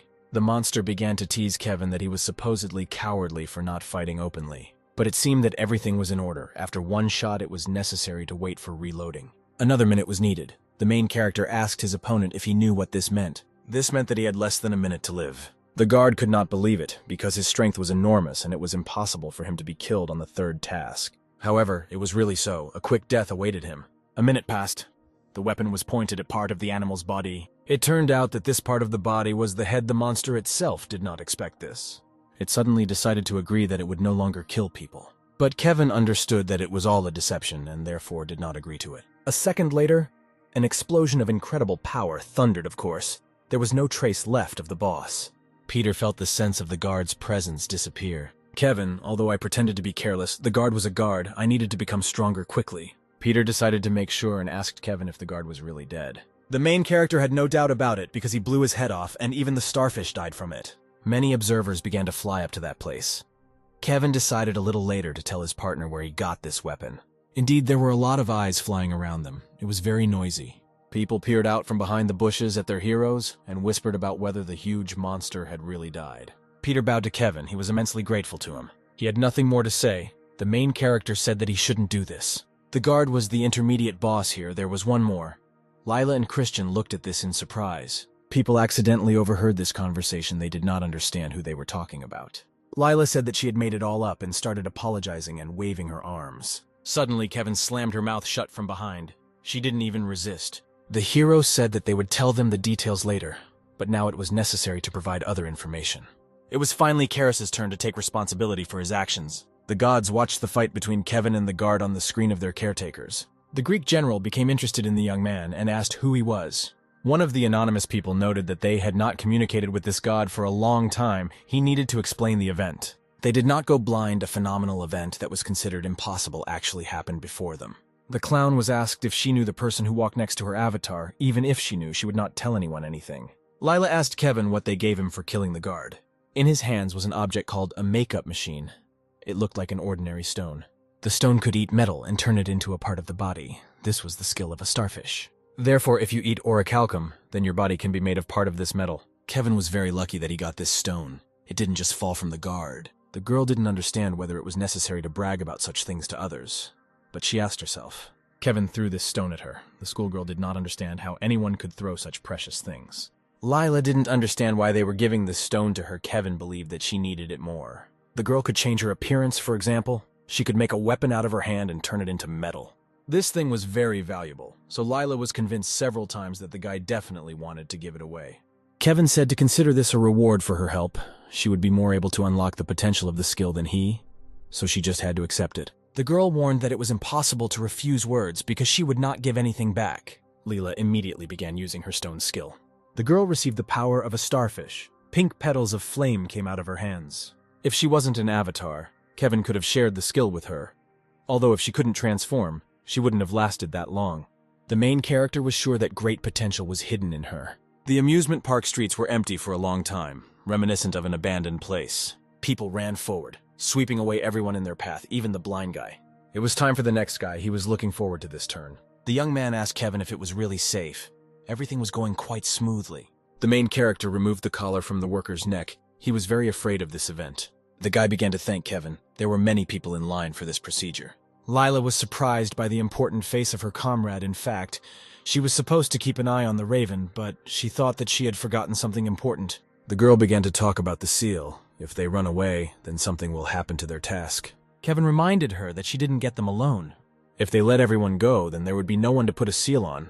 It would be difficult to complete the tasks in this case. Kevin turned to the next person in need and asked if he had a seal. The main character asked to use it on their bodies. This really turned out to be possible. Lila was very surprised. The girl suddenly fell to the ground. Something happened to her. She didn't understand that if they could get a seal so easily, there was no need for them to go through the trouble of earning it. If you look closely, there weren't even any rewards, which means it was so easy that they didn't give anything for it. All you had to do was get the seal, and it turns out that everything was resolved with the tasks of the other players. Everyone completed the tasks except the main character. Karis suspected something was wrong. He did not understand where his guard had gone. A monster rat from around the corner, stuttering, tried to tell something. The rat himself tried to find out what was the matter, but he was nowhere to be found. Constellation hoped that with the size of the guard, he demolished half the park and killed many. But apparently Karis misunderstood. They were talking about the fact that the guard was dead. But the creature could not believe it, that the huge monster was dead. The little rat didn't know who did it. All this time they resisted the players who suddenly attacked them.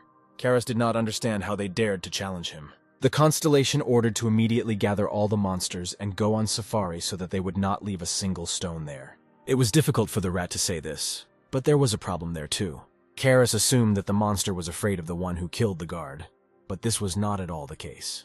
It turned out that several monsters had already gone on safari, but it was empty. Karis did not believe this and bowed his head in bewilderment. He became very angry and did not understand who dared to do this and decided to deal with it on his own and turned into the form of a demonic raven. Kevin assumed that was where it all started. They tried to hurry people up because there was not much time. Peter understood that there were a lot of wounded and they needed to hurry. The guy did not expect to see Kevin next to him. He was scared that everything was resolved so easily as soon as he went out into the street with a weapon. This was so until they were in danger. Peter realized that he was talking about the Raven, the main boss. Surely he will be there soon. It was worth preparing for his appearance. Suddenly there was some kind of flash. The main character turned around in surprise. This sound came from behind the castle. It was clear that everything was starting. Kevin felt Karis approaching. Fear was visible in his eyes. The space above the castle seemed to shake, as if the fourth wall had broken. A black and purple bird flew out of this sphere. All the people were surprised by this appearance. They did not expect it. It looked really scary, even for the main character. Definitely, the constellation was not a little constellation. The bird landed right in front of Kevin, breaking the asphalt next to it. Karis, who rose into the air, did not think that the guy would be able to force him to act. The guy believed that he was not the easiest of opponents. Kevin had not been so worried for a long time. That time with the basilisk, he was also a little afraid. But that was due to the limitations of the second stage. He roughly knew what techniques he used. Even in the battle as a guard, the protagonist was slightly worried about the sudden transformation, but was not afraid of it. This time he was really worried. It was worry for all those people he was fighting for. In a previous life, he would have shamelessly abandoned them to save himself. Kevin began shouting that he would stop the monster. Others had to run away as quickly as possible. Lila screamed for a quick escape, because there was no time to wait. According to Karis, they behaved as if they thought that he would stand and silently watch everything. The monster flapped its wings and a huge wind rose. The time had come for the decisive battle. Kevin was ready for it. Constellation was surprised that the guy dodged all his blows. The main character realized that the enemy was destroying everyone around him. Kevin turned to Karis, who asked again for no apparent reason, because there was no one else nearby. Whatever you see, the Constellation did not think that any person would address him in such a tone. But he deserved it, because he came there to catch these very people. Raven said that his interlocutor talked too much. Kevin liked that he was hooked. Now all that was left was to stall for time. Not even half of it came out of there. He needed a drink for at least half an hour. The guy was obliged to cope because everything he had done until then was for the sake of this moment. Karis smashed the ground next to Kevin and began to fall actively. The main character had to be cold-blooded in agility, strength, and other indicators. The opponent was superior to him. However, he had equipment that would allow him to survive and attack the enemy exactly on target. A bird flying over the asphalt touched the ground with its paw and left a huge mark. The monster understood that the guy had one nasty skill. He used the equipment skill. He had the ability to throw or shoot objects at a chosen location with a precise hit. Karis did not understand how his opponent dared to do this and stopped the attack with one hand. The Constellation called him a pathetic man. He broke the weapon in half. Suddenly, Karis came up with an idea of how best to attack his opponent. It dawned on Kevin what technique his opponent wanted to use. Next to him, Karis crashed into the asphalt with a huge roar. All the stones of the path flew in his direction. One of the stones flying towards him was cut in half by his opponent right in front of his face. It made a constellation with its huge claws. Kevin managed to dodge. After that, he waved his wing upward. The main character had to lean back. The sharp wing touched the guy's cheek and left a cut. Blood gushed from the wound. After that, Karis jumped back at full strength. The words hurt him too much. Kevin simply smiled in response to this, as if he was missing something. The Constellation did not like this. He was taught an invaluable lesson that he would not receive anywhere else. A strange white ray hit his palm straight from the sky. Karis was about to use that very skill. The Constellation said to look closely with his lousy eyes at the miracle he was about to perform. The guy might have thought that all he had to do was get out of there and it would all be over. But the monster had no trouble killing them all until he was kicked out of here, because the rules of the level did not apply to him. Kevin admitted that his options were limited, but it was against the rules. He could not use the transfer skill. Karis said that the guy was finished, wished him a speedy death. His speed was really high. It was extremely difficult to evade the blows. The monster decided to use shadow running. The main character realized that first he had to hide somehow. Karis praised him and said that it was admirable that he was still breathing. The Constellation realized that Kevin was not an easy guy at all. It raised a huge whirlwind. Everything around was in a windy whirlpool. The main character was too unusual to survive such blows. At first he infuriated the monster, but now he really deserved praise. Karis said to take it as an honor that he had heard such words from himself. It looked like he was worthless, but Kevin was still no match for them. The Constellation assumed that the guy himself understood this. From the very beginning, he was nothing more than bait in order to gain time. Karis offered to end the battle, because he needed to kill those who were outside. The monster wished him to die quietly. He was going to show him mercy and would not kill him painfully. Kevin advised him in future when he thinks that he has won not to be so careless. All the people who were in the park went outside. The main character completed the main task, after which he decided to use evidence of transcendence. Karras couldn't believe his eyes. He didn't expect this. Kevin pierced his opponent right through with his sword. Dark red blood flowed from the crow's beak. When fighting a monster for 30 minutes, all indicators increased by 100%. Kevin could inflict fatal damage on him, all thanks to his new skill. The bird flew up, leaving a trail of blood behind it. Crow did not understand who Kevin was, because he was not even an avatar, but he had such power. But the main character was ready to continue the battle. Nothing scared him. The Constellation did not think that because of some person he would have to endure this. Karras once again wished him to simply die, as insects should. The Constellation began its next attack. Kevin was already ready for this. The hero swung his especially strong sword. The guy sent this murder weapon into the sky where the opponent was. Karras again raised a whirlwind around him to protect himself. The Constellation called the guy a fool because some kind of spear could not hit him. He knew about this. It was not for nothing that the main character had the skill of hitting targets. The weapon reached through the swirling wind to attack its target. Karras clearly did not expect this and could not imagine such a thing. Kevin once again wounded his opponent. Blood began to flow again. The bird screamed and fell to the ground. The main character threw a spear, applying the skill of proving transcendence and hitting the target. But even this failed to pierce his heart. The enemy got it. Karras once again called him a bastard. He was too annoyed by the guy. The bird clenched its claws, its tarsus tense. Suddenly, an action occurred that the main character did not like very much. So many attacks flew towards the guy that it was hard for him to fight them off. Kevin knew he needed to move. After all, he will not last that long behind this shield and will ultimately die. The Constellation tried to predict the guy's next move. The main character continued to fight back with his shield and stood on both legs. Kevin was a simple player. Karras did not understand how this was possible. The guy intercepted the means of defense with one hand, and with the other began to attack with his sword. The blow landed on Karras's lower limb, and he screamed. It was unclear how the monster could yell at an ordinary player. The Constellation was very exhausted after the fight with such an opponent. Kevin hoped Karras sensed his opponent's strength. The Constellation did not understand how this could be, and considered it a bug. Kevin breathed a sigh of relief, as if he knew a good outcome awaited him. The main character calmly went through all the attacks. Nothing hit him. Suddenly, he noticed something. His eyes widened in fear. Karras did not understand how this was possible and flew to the side. The monster did not understand how the guy appeared there. Kevin continued to go through the blows. It was already harder to hold them back. The Constellation continued to direct its power towards him.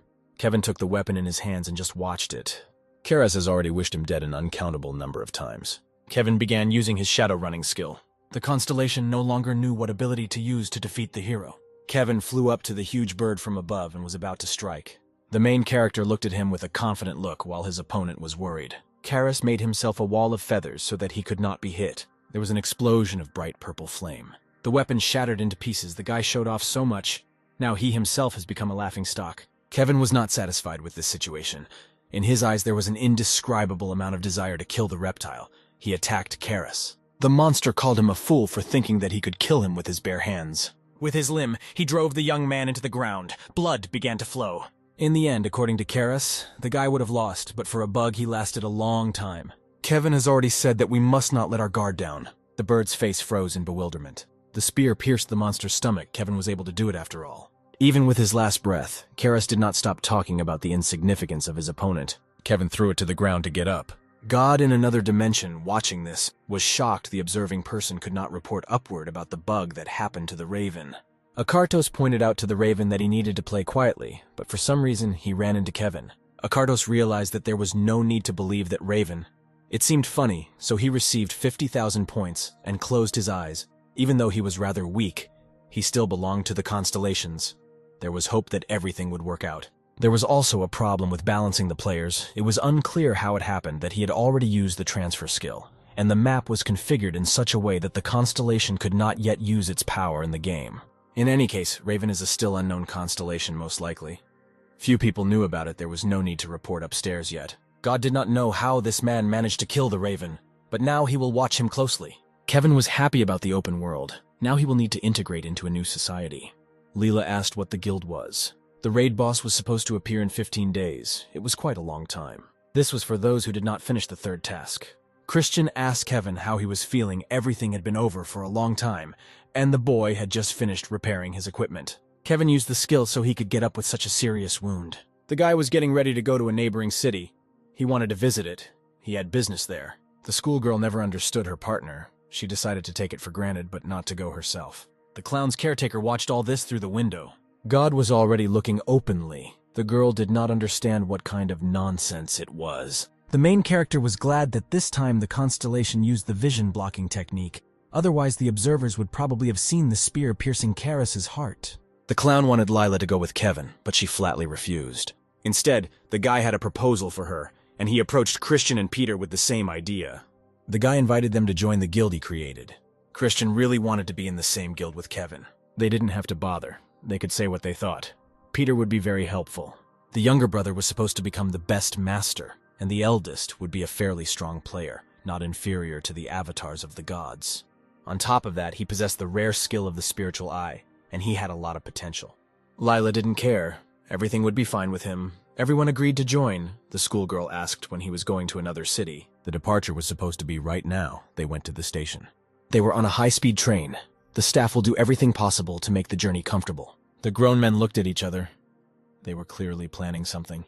Now this train, they said, belonged to their guild. All the people began to panic. They did not know what to do next.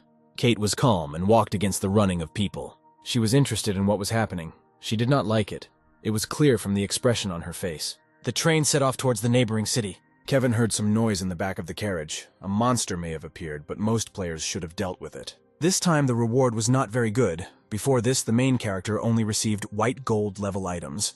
But this time he was going for such an ordinary reward, although it was a normal level. It turned out to be some kind of inaccurate skill, in any case. The reward for the Raven and completing this task was enough for him. He swept away the information field screen and became the master of the Raven constellation. Kevin studied all his possessions in detail.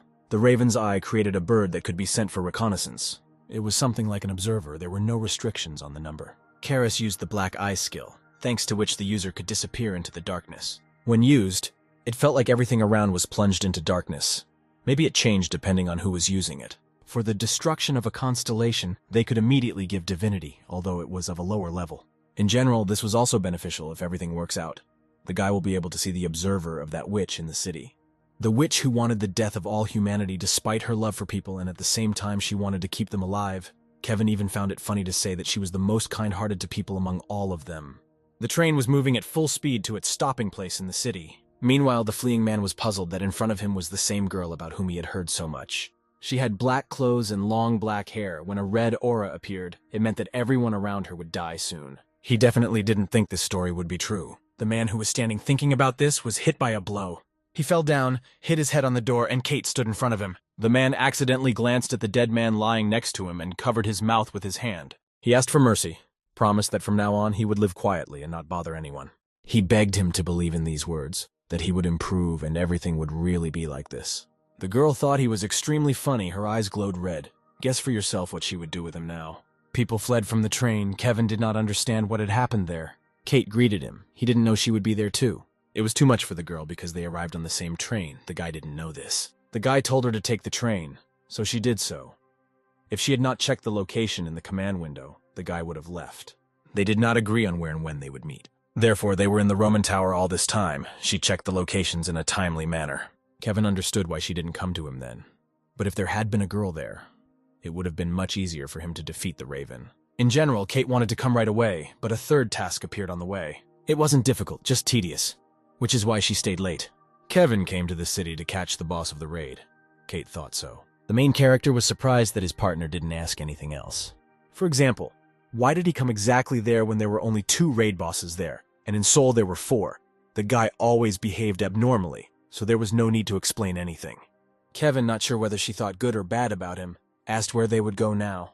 Lila had to go to a strange area. The details would be told to her along the way. The girl was walking around in Seoul, and the caretakers were on her heels. The schoolgirl did not like that she was not told the exact location of the target. Kevin just gave her a few features that she could use when searching. She somehow needed to find foreigners in that area, a father and daughter with blonde hair, not just from a photo, but from a drawing. Moreover, judging by the situation, there was a massacre and no one managed to survive. Lila thought she had an easy task. A huge monster that looked like a wolf began to attack her from behind. Lila began to focus her energy into her fists to fight back. A blonde man watched her from the side. He waved his hand at her and told her to go there because it was dangerous below. The girl, looking at him, immediately recognized the description that was written on the piece of paper. Lila thanked for the help, and everyone needed to help each other. This was called the fall of a rock. The girl next to her was already feeling ashamed, and there was no need to save the other one. The father began to scold his daughter, telling her that this was impossible. Even if there was no special need for it, they could not stain their hands with the blood of a little schoolgirl.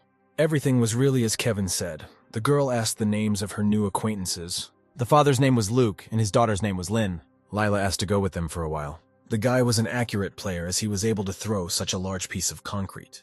She knew nothing about Lynn, except that she was disgusting. The daughter said that there was no point in helping someone who was stronger than them. Kevin advised me to join them. There was probably something in them, something he was talking about. They were something like keys that would lead humanity to hope. The soldiers walked around with machine guns, but nothing was found. It seems that society has really gradually come to order. Since this game has become an open world, tasks cannot be just anyone. The young people were stopped and asked if they were random players. The military man said that they must tell them their names and registration numbers, and they were ordered to check the personal details of the players. Trying to control players in this world was stupid.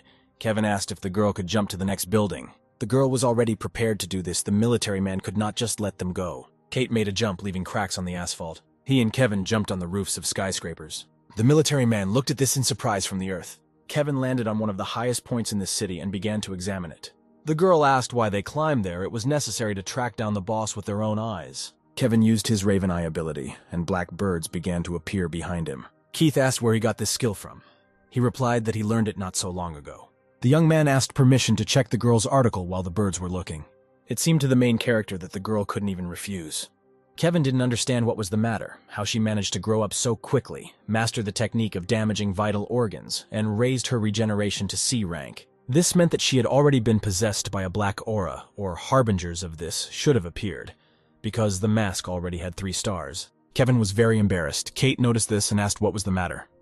Judging by the size, it seems that the monster was not easy. These were the footprints of the boss. The girl couldn't understand how the guy knew so much. It was not clear. There was still a lot of time on the timer, but apparently the clocks could not be trusted. Most of them were deceiving. There were traces of huge wings. Maybe there was a fight between a winged monster and a beast, but the traces indicated that it was the same monster. The attack began on the young people from behind the wall next to him broke. It really was one and the same monster. It was hard not to believe it when you see it with your own eyes. The black tiger had huge white wings and was one of the 4 complex creatures of Chinese mythology. The tiger had sparkling orange eyes and gray fur. Kevin didn't even think that he would jump out so openly. He was worried about finding the creature. This made his life easier. If such a huge tiger could hide there, it meant that there was a cave in that place. Kate had a 4th task. Perhaps they had to kill the monster together. The girl felt a strong smell of blood coming from somewhere. The strange monster helped itself with 2 legs and took off. It seemed as if the tiger had a horn in its chest. The monster began to attack Kevin again, and he deftly jumped away. The monster tried to trace the approximate trajectory of the guy's movement. It ran in the completely opposite direction for no apparent reason. Kate noted that the monster was gone. It was definitely a wound from a horn on his abdomen. The information that Kevin heard was later. There were too many inaccuracies in his past life, and he could not guarantee that he remembered everything. The guys headed inside. Kevin stopped after running next to Kate. Inside the cave was not the lair of that winged tiger. The unicorn, the sacred Kirin, was killed there. This was his nest. The girl had seen something similar before in Chinese mythology. She heard that he had white fur. That was him. The horn stuck in the monster's belly belonged to this sacred creature. The enormous power of the unicorn was hidden in this horn. Kirin weakened and fell in battle, but this fact remained unchanged. Kevin wanted to find traces of the monster as quickly as possible so that he could go to Kirin and take this horn himself. Without a horn, Kevin will not be able to get to where the very thing he needs is.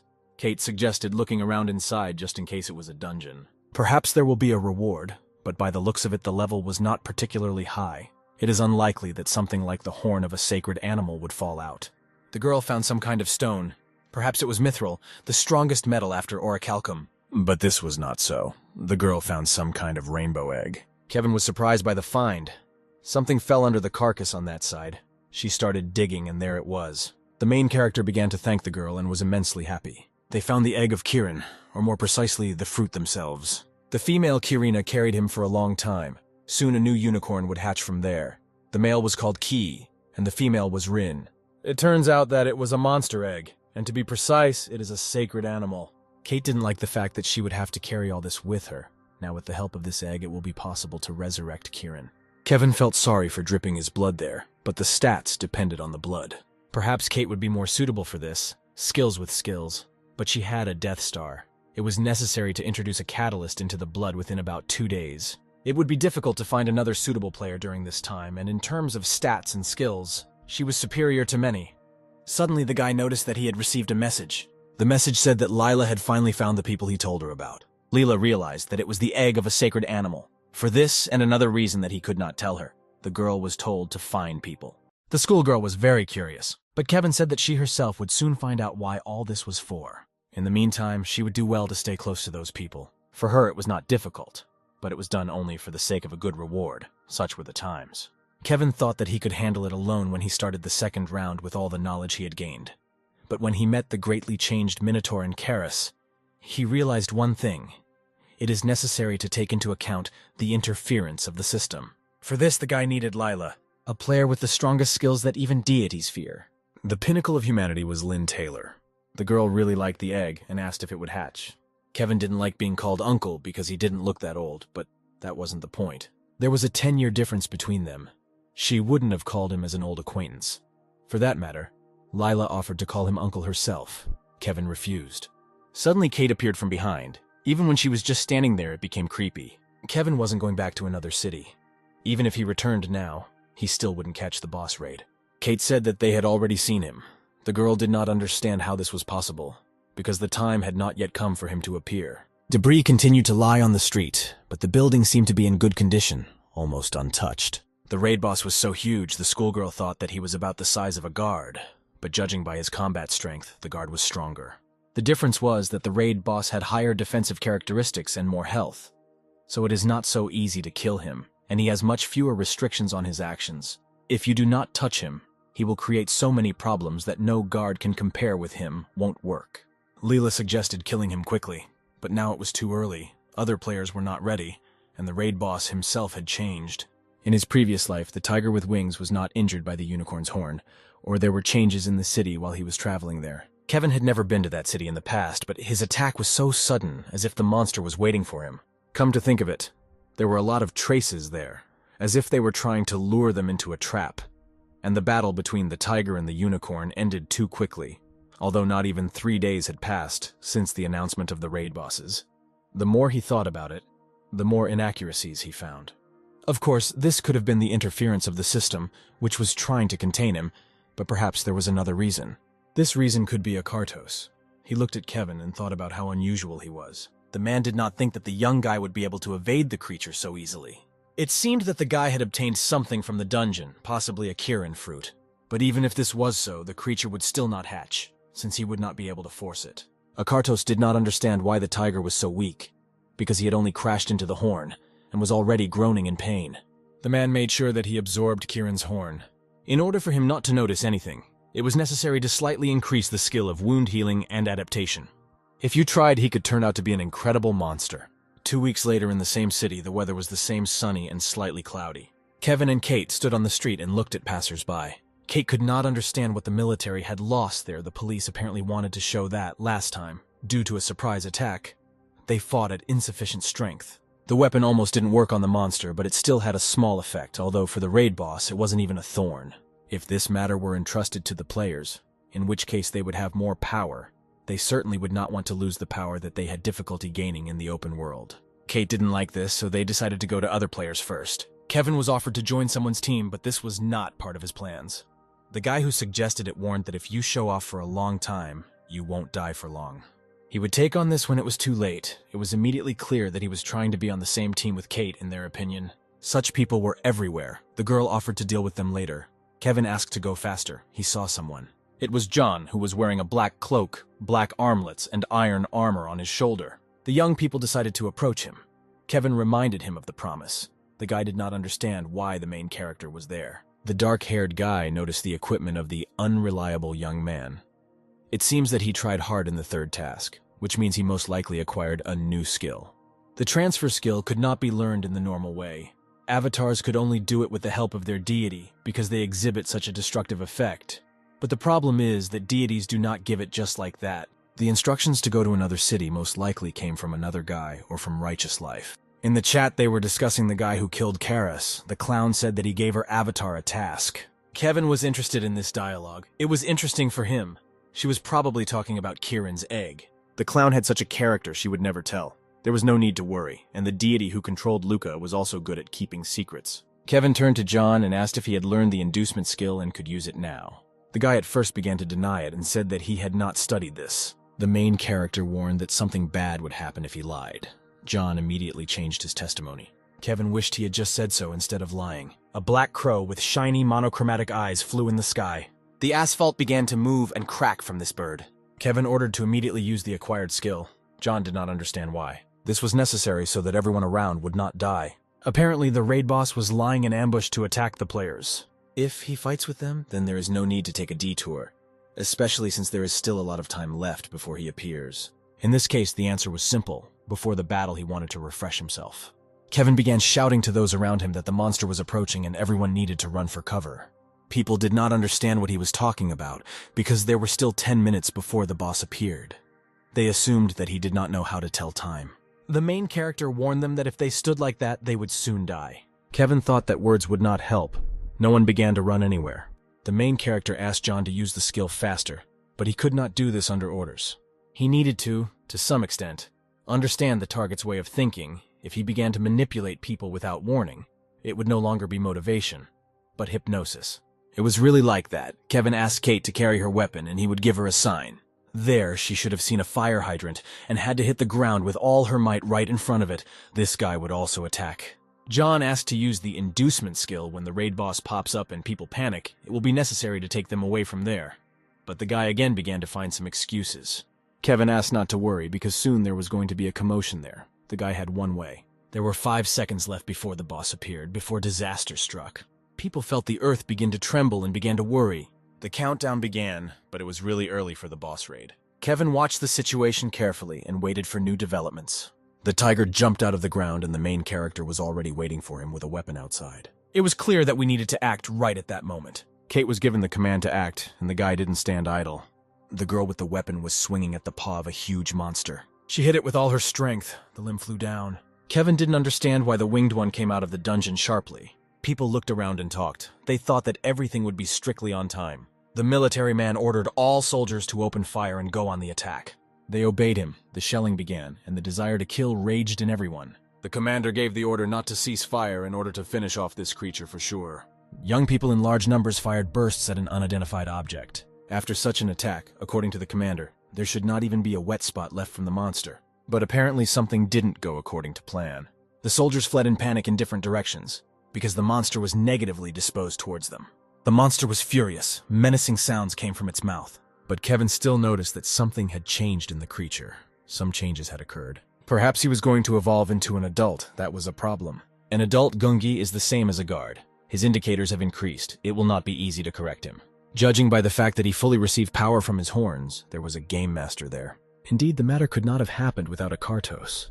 The monster swung its huge paw and hit the ground, where people were running away in panic. The commander ordered to shoot at him with all weapons. In general, it seemed that Gungi was absolutely indifferent to such attacks. They, like all similar creatures, were driven only by a frantic desire to kill. The military were ordinary people who were also afraid of the terrible monster. John needed to quickly use his power so that a large number of people did not die. People needed to run away as quickly as possible. John told them to get to the nearest shelters, and other people would deal with the rest. They themselves should have seen that modern weapons had no effect on the monster. It looked like the players had just received the 4th task, so they were in no hurry to leave, and John's skill was running out of time. The people were determined to kill the reptile. They had incredible courage. One of the guys suggested making him a bloody mess. That was really brave.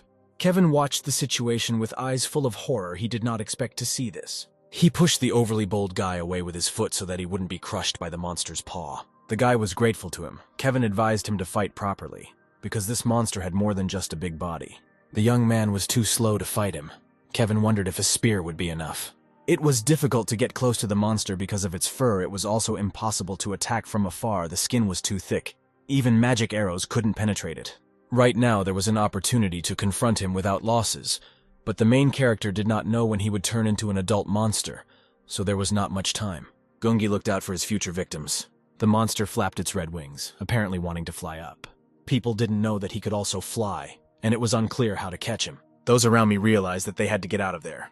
If the monster falls to the ground, not just them, but the entire half of the city will be finished. It was useless to run away. That city would go to hell anyway. Kevin couldn't allow that to happen before he came down. He would have to be killed. Compared to Karis, it was just a stationary target. The main character threw a weapon on a chain directly at a flying animal. The gun landed right on target and wounded the monster in the sky. But even after this, the main character understood that it was still too early. The tiger with wings began to make a strange roar. Those around him did not understand whether Kevin was really going to throw a spear and hit. They were wondering what kind of skills he had. Was it possible? The main character shouted to those around him to pull the chain towards themselves, because the tiger needed to be pinned to the ground. So Kate immediately rushed to his aid and began to use all her strength. The tiger in the sky did not yet understand what awaited him. Even the girl helped. The others decided to try too. All they had to do was pull that chain. More and more hands appeared on the chain, pulling it down. It seemed that for a moment they all became one. The monster roared. It felt that it could be overcome. It fell from the sky and there was an explosion. The unfamiliar girl understood that the time had come to kill the scoundrel. The tiger was pinned to the ground. He clearly did not expect this. He has apparently already turned into an adult. If left like this, he will completely transform. It was necessary to finish off the tiger quickly. Kevin hit his opponent on the head with his weapon to make him die faster. Kevin didn't expect the monster to be so tenacious. It felt like the damage had reached right to the skull. Kate decided to try to do this herself. It seems that she is better suited for this. Kevin didn't expect what was about to happen. Apparently, Kate wanted to stick the sword into her heart to cause the maximum effect of the Death Star. The deeper the sword goes into the heart, the more the gain increases. Not only that, she also uses the regeneration skill to immediately recover, leaving only movements. The young girl fell on her opponent's head. She swung her hand with bright red energy coming out of it. The girl had caused damage. Now it was necessary to escape from there as quickly as possible.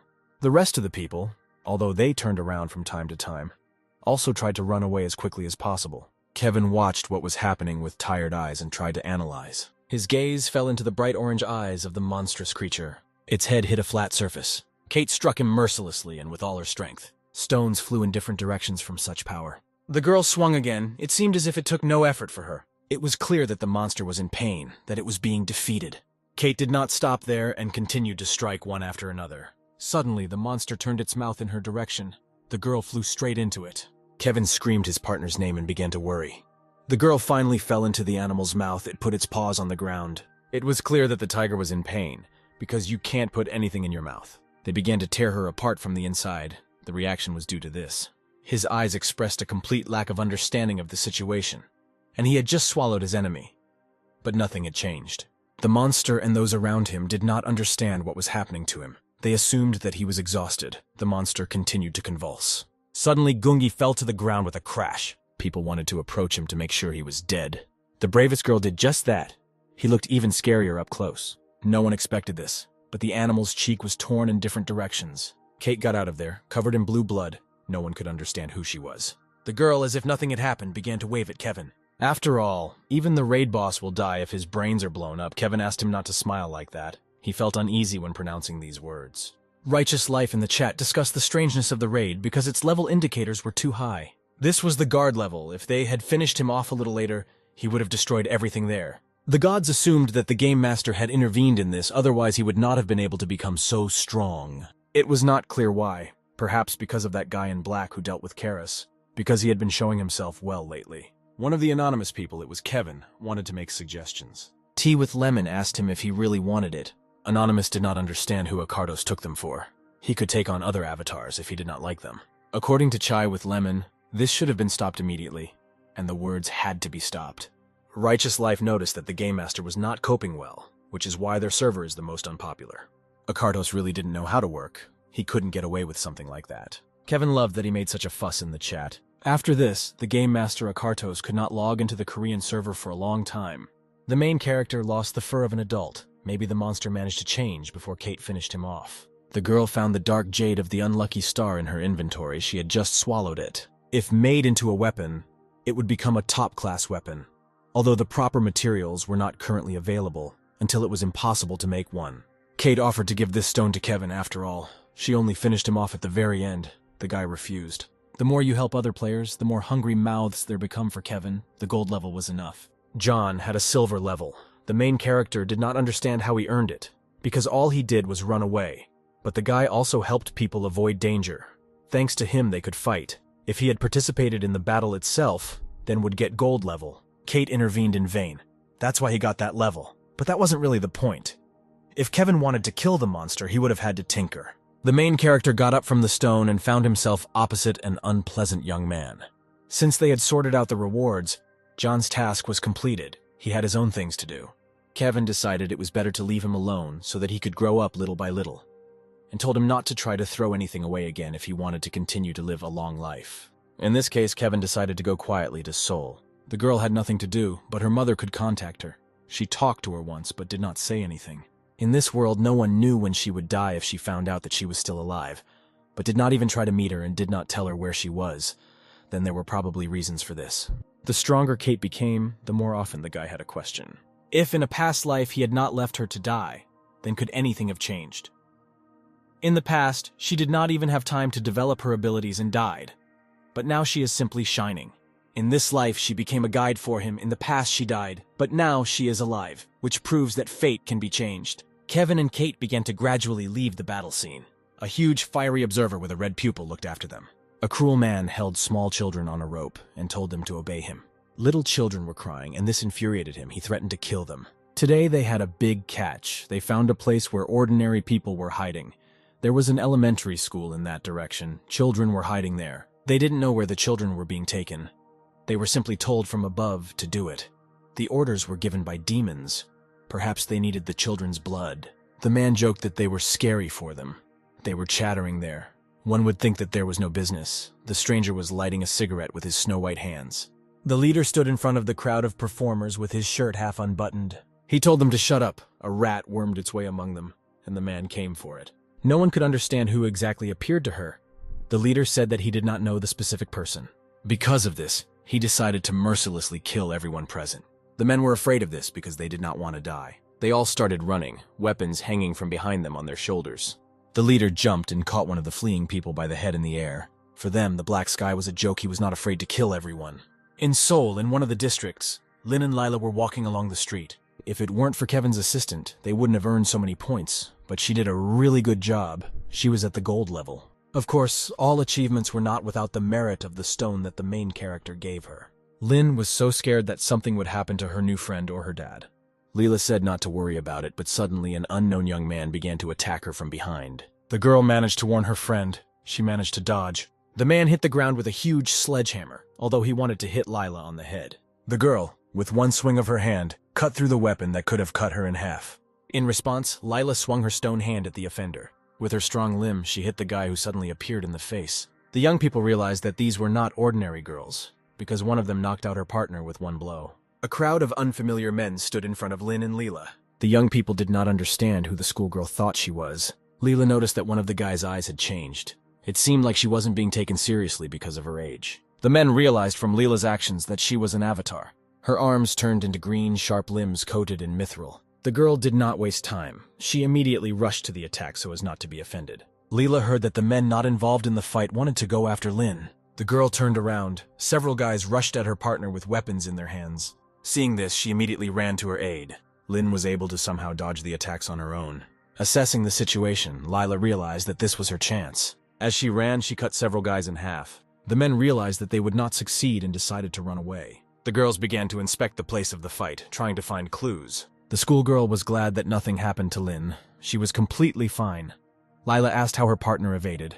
She thought that she would be caught. The little girl replied that she didn't know how it happened. She was simply repeating her partner's techniques. The main thing is that they were not caught. There was something suspicious there. It was not red, but black blood that flowed from the killed guys. Kevin was supposed to arrive today. You'll need to ask him about it. The main character asked about the attack on two girls by strange types. Lila told how she cut off the hand of one and black blood poured out. It was the work of a black gang or servants of the devil, but they did not yet have enough strength. They had to be lower than the grass and quieter than water. Perhaps this happened due to the fact that Edward's gang disappeared, and other groups were able to strengthen their influence in the vacated place. If everything went the same as in the past life, the Black Gang should not appear in Seoul because of Edward. But if he is not there, then their influence may have increased. So it turns out that Kevin only helped the appearance of these demons in Seoul. Lin asked Kevin if he knew those people. The main character had not seen such an expression on Luke's face for a long time. This was understandable, since they were trying to kill his daughter. It was likely that these were those who were associated with the devil. The father was even more frightened by these words. The girls also stood dumbfounded by what they heard. The problem was that Kevin knew where they were going. Other people had dealt with them in a past life. Kate had a proposal. She asked Kevin if he remembered her story about the third task. It was not difficult for her. There were just a lot of opponents. Then she came across a man with black blood. She thought it was his skill. Groups associated with the devil appeared in that world. Last time Kate defeated them. Apparently there was still a group left. First you had to go to that place. This place was located in another area of Seoul. The battle took place somewhere there. Kevin looked up at the sky and perhaps missed his old serene life. Then he looked straight ahead and noticed that someone had opened a shop. It seemed to the main character that it was still dangerous to do this, but ordinary people had nowhere to go. The man, judging by the guy's clothes, guessed that he was a player and asked about what had happened. The main character also wanted to ask a question. The man listened to him carefully. Kevin asked if there had been any child abductions in the area by any chance. The man reacted sharply to this and asked not to ask such questions. The main character had few clues, but he knew that it happened there. He thought about what else to try. Kevin turned to the man again. He again sharply began to say that he knew nothing. The guy showed him the photo. Kevin asked if he knew it. The man asked to take the photo of this girl away from him. The guy did not understand what she had done there. The young man said that the girl was his friend. He wrote it down. The man decided to tell everything. There were a lot of extra eyes outside, so he suggested going inside. Inside, there was a completely ordinary cafe, as before. In general, if we talk about those guys, they've been hanging around there lately like it was called a guild. They weren't there from the very beginning. That girl in the photo, she killed them all. So in their area now, you can't find such ladies with fire. Every time you saw her face, it became creepy. It was clear to Kevin what Kate had done, but he didn't know how she found them. But it seemed like she had destroyed all the organizations existing there, and a black gang took advantage of this and took over the area. In general, those people began to steal children and force them to remain silent under threat of death. If they stole children, it means that their goal was a mask of grief. In this world, not only gods played games, there were also other creatures called demons. The first chose no more than 2 avatars for themselves because they needed to be controlled. They focused on them and provided great support, but at the same time, they intervened and gave instructions. With demons, things were different. One such one could sign a contract with a lot of people and share his power. In addition to this, he could endow his servants with his power. They could even own entire guilds. Demons, unlike the gods, did not look at the capabilities, abilities, and character of a person, but looked at only one thing: the thirst for power and weakness to temptations. All that mattered to them was whether a person would blindly follow them. The rest did not matter. For them, this game was not entertainment, but reality. A reality that led to the destruction of humanity. Kevin began to think about everything the man had said to him. If these creatures were collecting children, most likely they wanted to get a mask of sorrow, thickened demon skin, a mask of sorrow. Its owner was a rather powerful demon of the 27th level, Nibiros. Karis was no match for him. He absorbed human grief and vitality, with the help of which he became stronger. The vitality turned into points and passed on to the demon. He could show strength equal to the constellations. Kevin thanked the man for all the information he had been given. He was on his way. Now one detail became clear to him.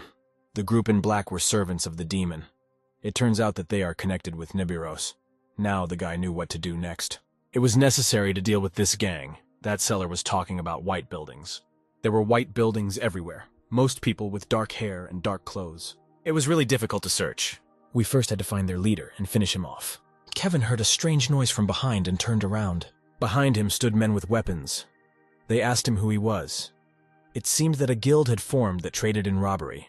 In theory, they should hide and be quieter than grass. Kevin didn't need to know. They'd all end up dead there soon anyway. The men clearly did not like such words. They rushed to attack. Without thinking for a long time, the guy used the ability of the Raven's eyes. A purple spot formed on the floor around him, from which energy of the same color rose. Suddenly, crows flew out of the circle. No one understood where they came from. Kevin ran and cut his opponents with his sword. With deft movements, he hit them in vital places. Next, he decided to use his shadow running ability. No one understood where he ran. It was not clear where the abducted children were. They most likely hid them in the basement. First, they had to get rid of that rabble. After that, you could think about further actions. All of them served Nibiros, which means that each of them is no better than a dirty scumbag. Kevin found the children crying and calling for their mother. The boy asked if they would now go to that place. Kevin asked about this place, realized that he was mistaken for one of those who kept them there. They were told exactly that. They were going to make players out of them.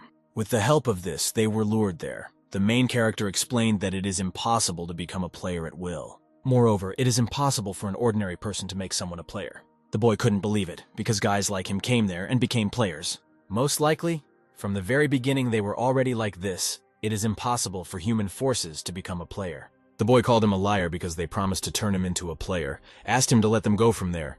Kevin was going to do just that. He told them to go home quickly, and he would deal with those guys who kidnapped them, and from now on, he advised them not to trust strangers. The main character noticed how much the world had changed, that even children wanted to become players. In any case, the children were saved. Now it was necessary to carefully look inside the building. It seems that there was a leader on the 7th floor. The man sat in front of the cage and listened to strange sounds. The leader asked that no one loom before his eyes. A subordinate came to him and needed to say something. A branch in one of the districts was completely destroyed. The man did not understand who did it. It was one person. The recordings show that it was a man in black clothes, but some crows covered the camera, so the quality was poor. The leader thought that this was a servant of another demon, because many were hunting for them. How then to explain the appearance of the crows? The man asked where the elder brother was. He went up to him. He was sitting in an intricate position. He knew that one of the headquarters had been destroyed. I stood in front of him. He was still in his suit. He needed to go after the guy who did this. The elder brother seemed obsessed with this. The man did not ask unnecessary questions. They couldn't let him treat them so lightly. The older brother trusted him.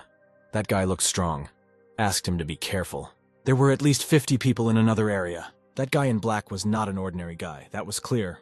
But according to Nibiros, of those who entered into the contract, until now there was no one stronger than him. The man wanted Kevin to wait for him because he would be there very soon. The main character found documents that indicate the exact location of his rivals, so he won't have to suffer. There were too many extra eyes watching him at that moment. They were observers. It would be better for observers to keep an eye on their avatars, such as Leela. Kevin had to try not to be detected. Otherwise, there would be no point in attacking if the enemy saw the observers. And the attention of the gods of the main character was simply annoying. One of the observers did not want to disappear. The young man focused his attention on him. Perhaps witches were watching him. This couldn't happen. If everything was like in a past life, she probably already had an avatar. But now the most important thing for Kevin was to decide how to deal with the villains. There were so many of them there that the previous base could not be compared at all. He will have a hard time there. He noticed a strange object behind him. Kevin was annoyed that they continued to follow him. But first it was important for him to get the children out of the basement, for it was clear as day that those children were being used to awaken the mask of grief. The voice said that he was tired of everything, asked him to move quickly because the situation was not the best. The children died very quickly. The cruel creatures did not understand why this was so. In their opinion, they had to last 2 more days. They did not know whether it was possible to leave dead bodies, because usually their leader dealt with this personally. Kevin couldn't remember whether this man was the leader of a past life or not, and waited for them to give out something else. The main character came out of the shadows. The men thought that he was a newcomer because his face was unfamiliar. Kevin began killing the worthless bastards who were torturing the poor children. Within a couple of moments, the cruel young people were lying with their throats cut on the cold floor. Kevin walked up to the dead girl and lifted her head to look at her face. The mask of grief was an artifact that fed on sadness. The one from whom this sadness was sucked out walked in sadness until the very moment of death, then died. Such people, even after death, had far from peace on their faces. The mask of sadness had less power than the main character thought. Judging by the records that he saw in another area, in 2 weeks they sucked so many children out of life that the mask should have gained strength. Suddenly Kevin discovered a new detail that interrupted his thoughts. After a certain time, gas was released from the bead and killed what was nearby. The main character did not understand who used this item, a servant of the demon or a contractor. Kevin couldn't understand what he was trying to achieve. But first he had to get the kids outside.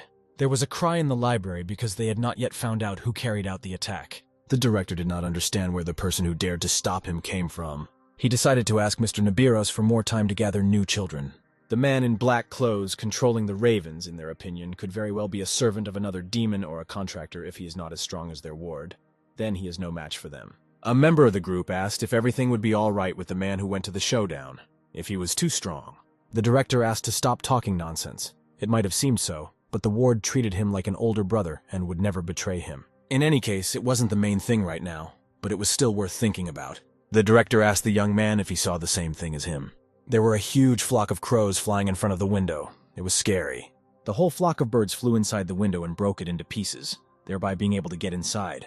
There was something glued to the crow's legs. They tried to make out what it was. Small explosive devices were taped to the animal's limbs. The building began to be undermined in various parts of it. The headquarters was attacked. This was reported to all guild members. The man who had such huge expectations placed on him didn't believe it from the very beginning, but they wouldn't lie to him. The man began to worry about what happened to the director and the mask. After the explosion of the building, the mask was found under the rubble.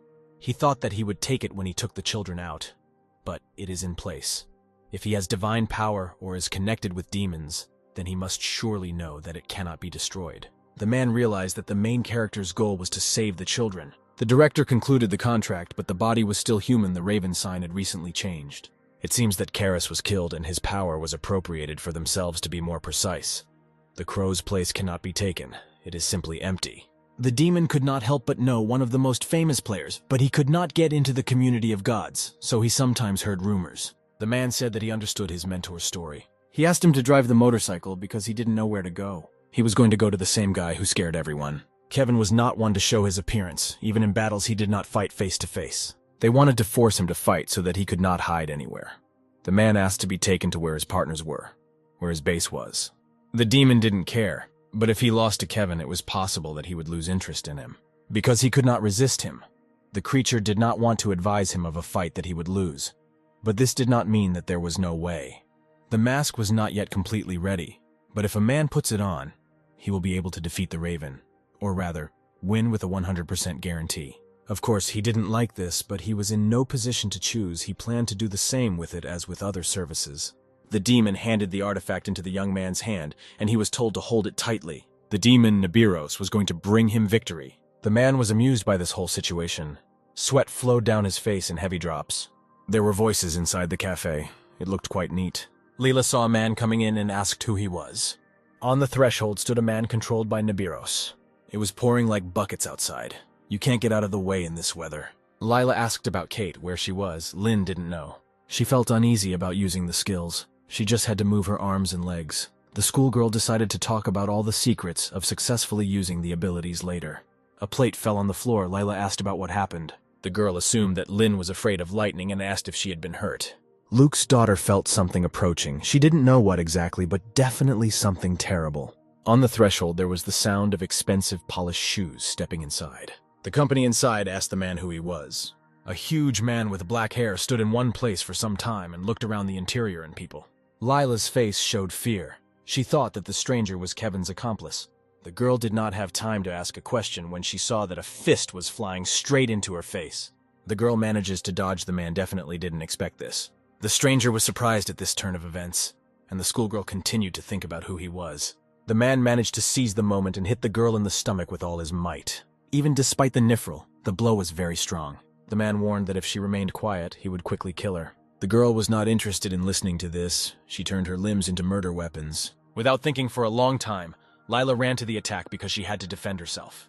The man took out some kind of stone and was able to prevent the attack in his direction, thereby remaining unharmed. He swung his hand to deal the finishing blow to his little rival, but his hand was stopped in flight and was not allowed to do this. Luke was tired of watching the stranger wave his fists. He was far from the weakest opponent from the beginning of the game. The man apologized for all his further actions, but he did not have more time. Luke could not accept the terms of his game because he had a small daughter. Two grown men looked into each other's eyes and anticipated the future battle. They started running at each other in almost the same position. The glass of the cafe began to crack and fall out from such a collision. At the base of the group in black, the effect that Kevin was trying to achieve worked 100 points. Only it gave him a headache, after all. He had summoned about 100 birds.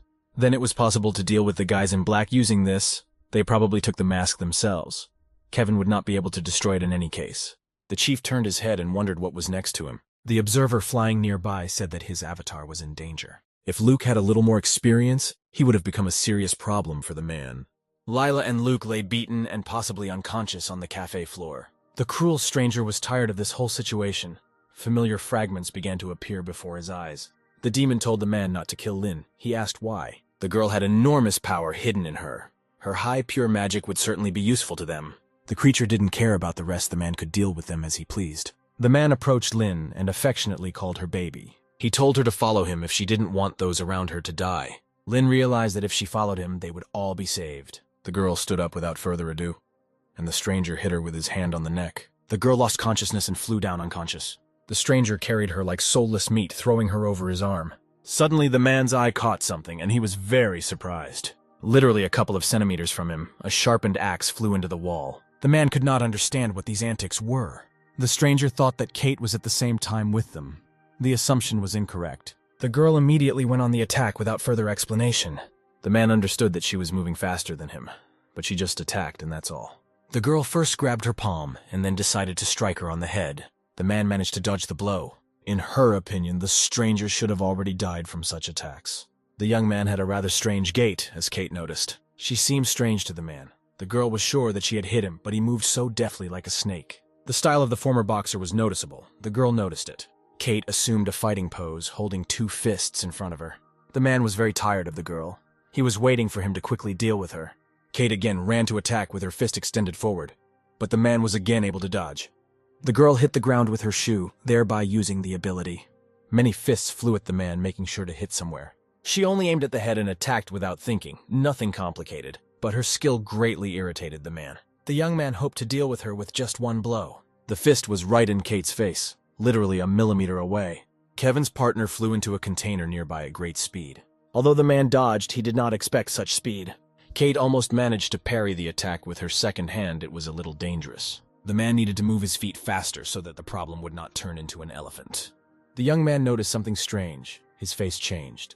Kate literally rose from under the stones. Her hands were smeared with blood. Her eyes glowed red. The man could not believe that all this was not in a dream, but was happening in reality. He did not understand how much agility it would take to catch him at such a great speed. Kate inexplicably continued to catch up with the motorcycle, moving at almost full speed.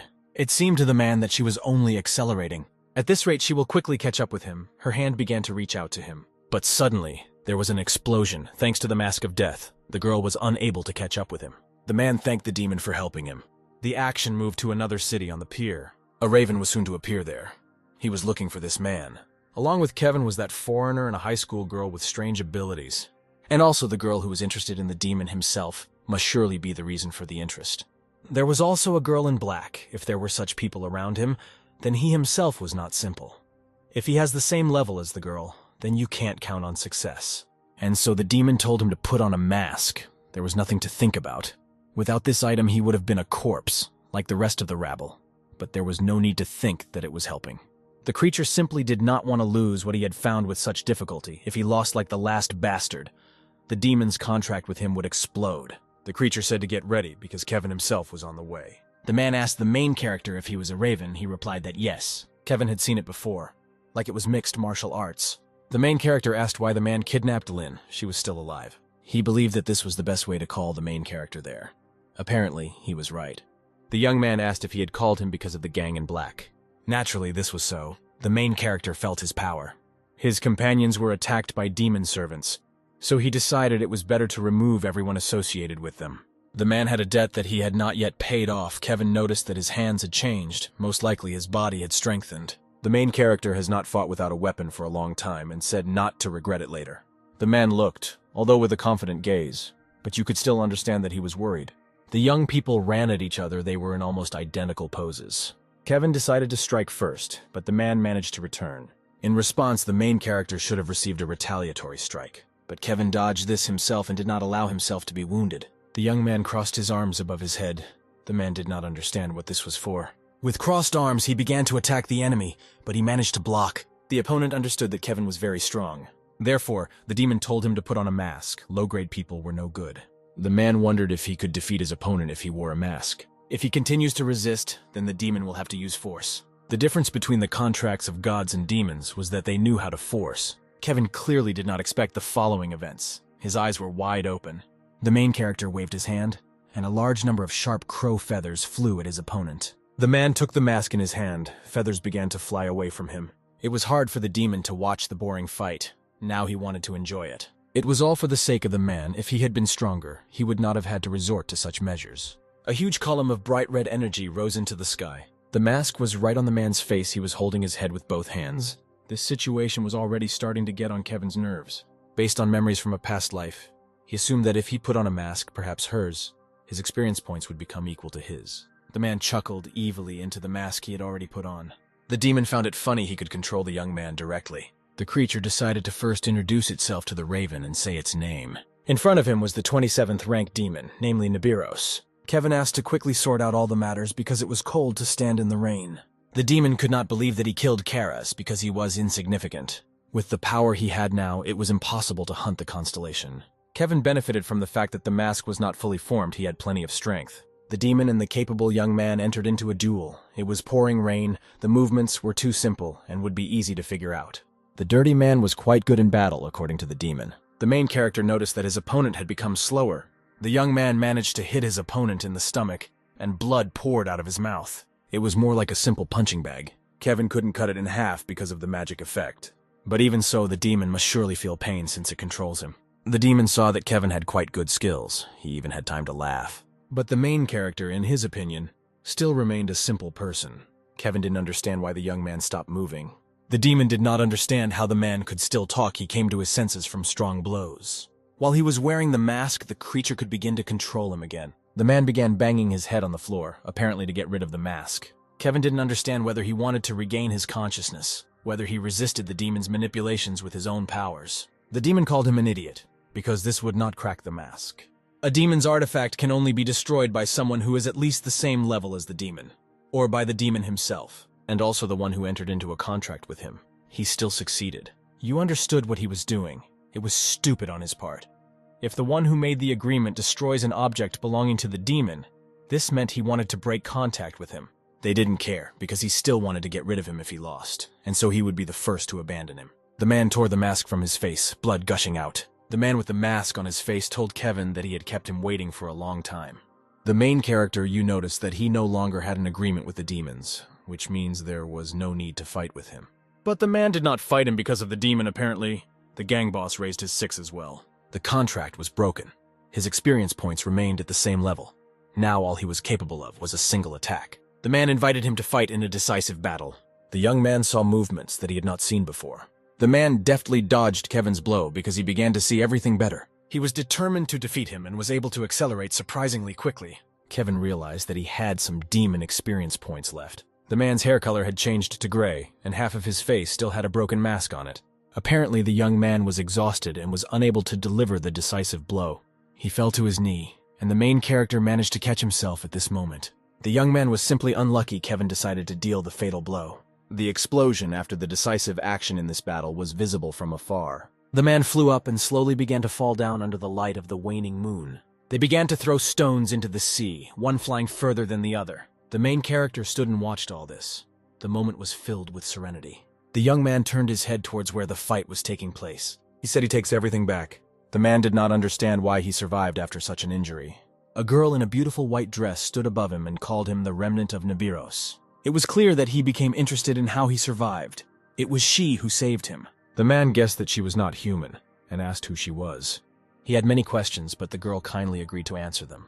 She was one of the 7 demons who ruled the devil world. Her name was Azazel. The man couldn't believe what he was hearing. The action moved to one of the most expensive areas of Seoul. The man proposed to unite because the bear began to rot from the head due to a showdown with the eastern moon. God Ares said that this did not concern him, that he was the first to suggested it, and there was a catch. The blue-haired master said that there was no denying it. The head of the northern region, the master with pink hair, yawned from such a boring dialogue. Ares spilled that she couldn't be finished off just like that. Today, a man with blue hair called them there, not just for the sake of unification, but there was a question about the main building. The interlocutors did not understand for which main building. The guild renewal took a little time, and the main quest never started, but there were some signs. They had obviously heard that recently various dungeons had suddenly begun to appear. He believed that these were signs. This time a lot of dungeons had appeared. Because of this, the feuds between the guilds were growing more and more. He made one assumption that he came to on his own. The next task, in his opinion, will most likely be aimed at competition between guilds in the fight for dungeons. And the men with blue hair suggested that they unite, but at least they wouldn't have to quarrel. It was simply a proposal for a peaceful solution to the problem.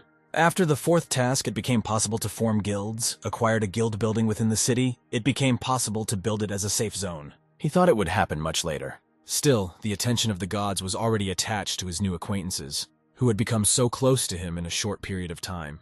Therefore, he planned to become a member of another guild, but after meeting the man, he changed his mind. He needed a safe zone so that neither an invader nor even an observer could get there. Kevin wanted to purchase a little later, but he had to think positively. In the guild building, you can feel a little freer since there is no close gaze of observers. One of them will be storage, another for Liam. There were enough floors for this too. He should have told more details inside. Kevin noticed that Kate had become sad lately. She was offended that she could not protect the girl, even though this had happened in the past. She realized that she was missing a lot, not just increasing experience points and using skills. She thought that she needed to master a specific technique. The main character noticed that she was already strong. He didn't know where to go next. Kevin didn't pursue the man he had recently fought with because there was an explosion. His attack was clearly hindered by something. He felt it. Only demons could interfere in this way. Moreover, if it was necessary to take into account that this force was able to deflect his blow, it was quite possible that it was the 7 demons. Lila asked when the next task would start, because there was no announcement. No news.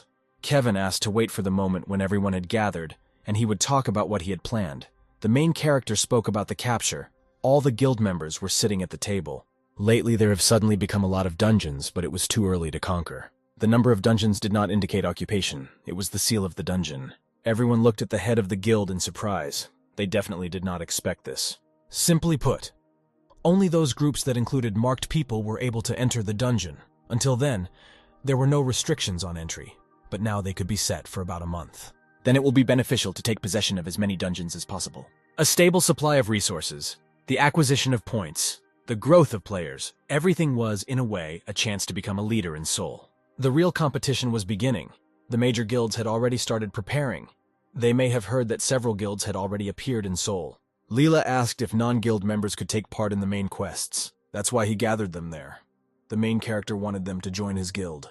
The brothers he met at the amusement park were unanimous in their agreement. Lila was too lazy to look for another guild, so she agreed. Kate agreed with her. Luke said that he would be of little use, since he was beaten badly last time. But Kevin personally asked him to join his guild, without explaining the reason yet. Lynn Taylor had the best ability of any player alive at that time. Luke, in turn, was very compatible with the gods as an avatar, so he was not inferior to other players in his past life. He was even among the strongest for some time. The father decided that he could trust such a hero. He was not ashamed of such a harsh name, because he himself wanted to become as strong as Kevin. Lila asked what their guild would be called, because the name was also very important. The girl wanted to offer something of her own, but the main character decided differently. The guild should have been called Killing the Gods. After all, the participants were the ones who had the power to kill the god if they put in all their efforts. Kevin really liked the name he came up with.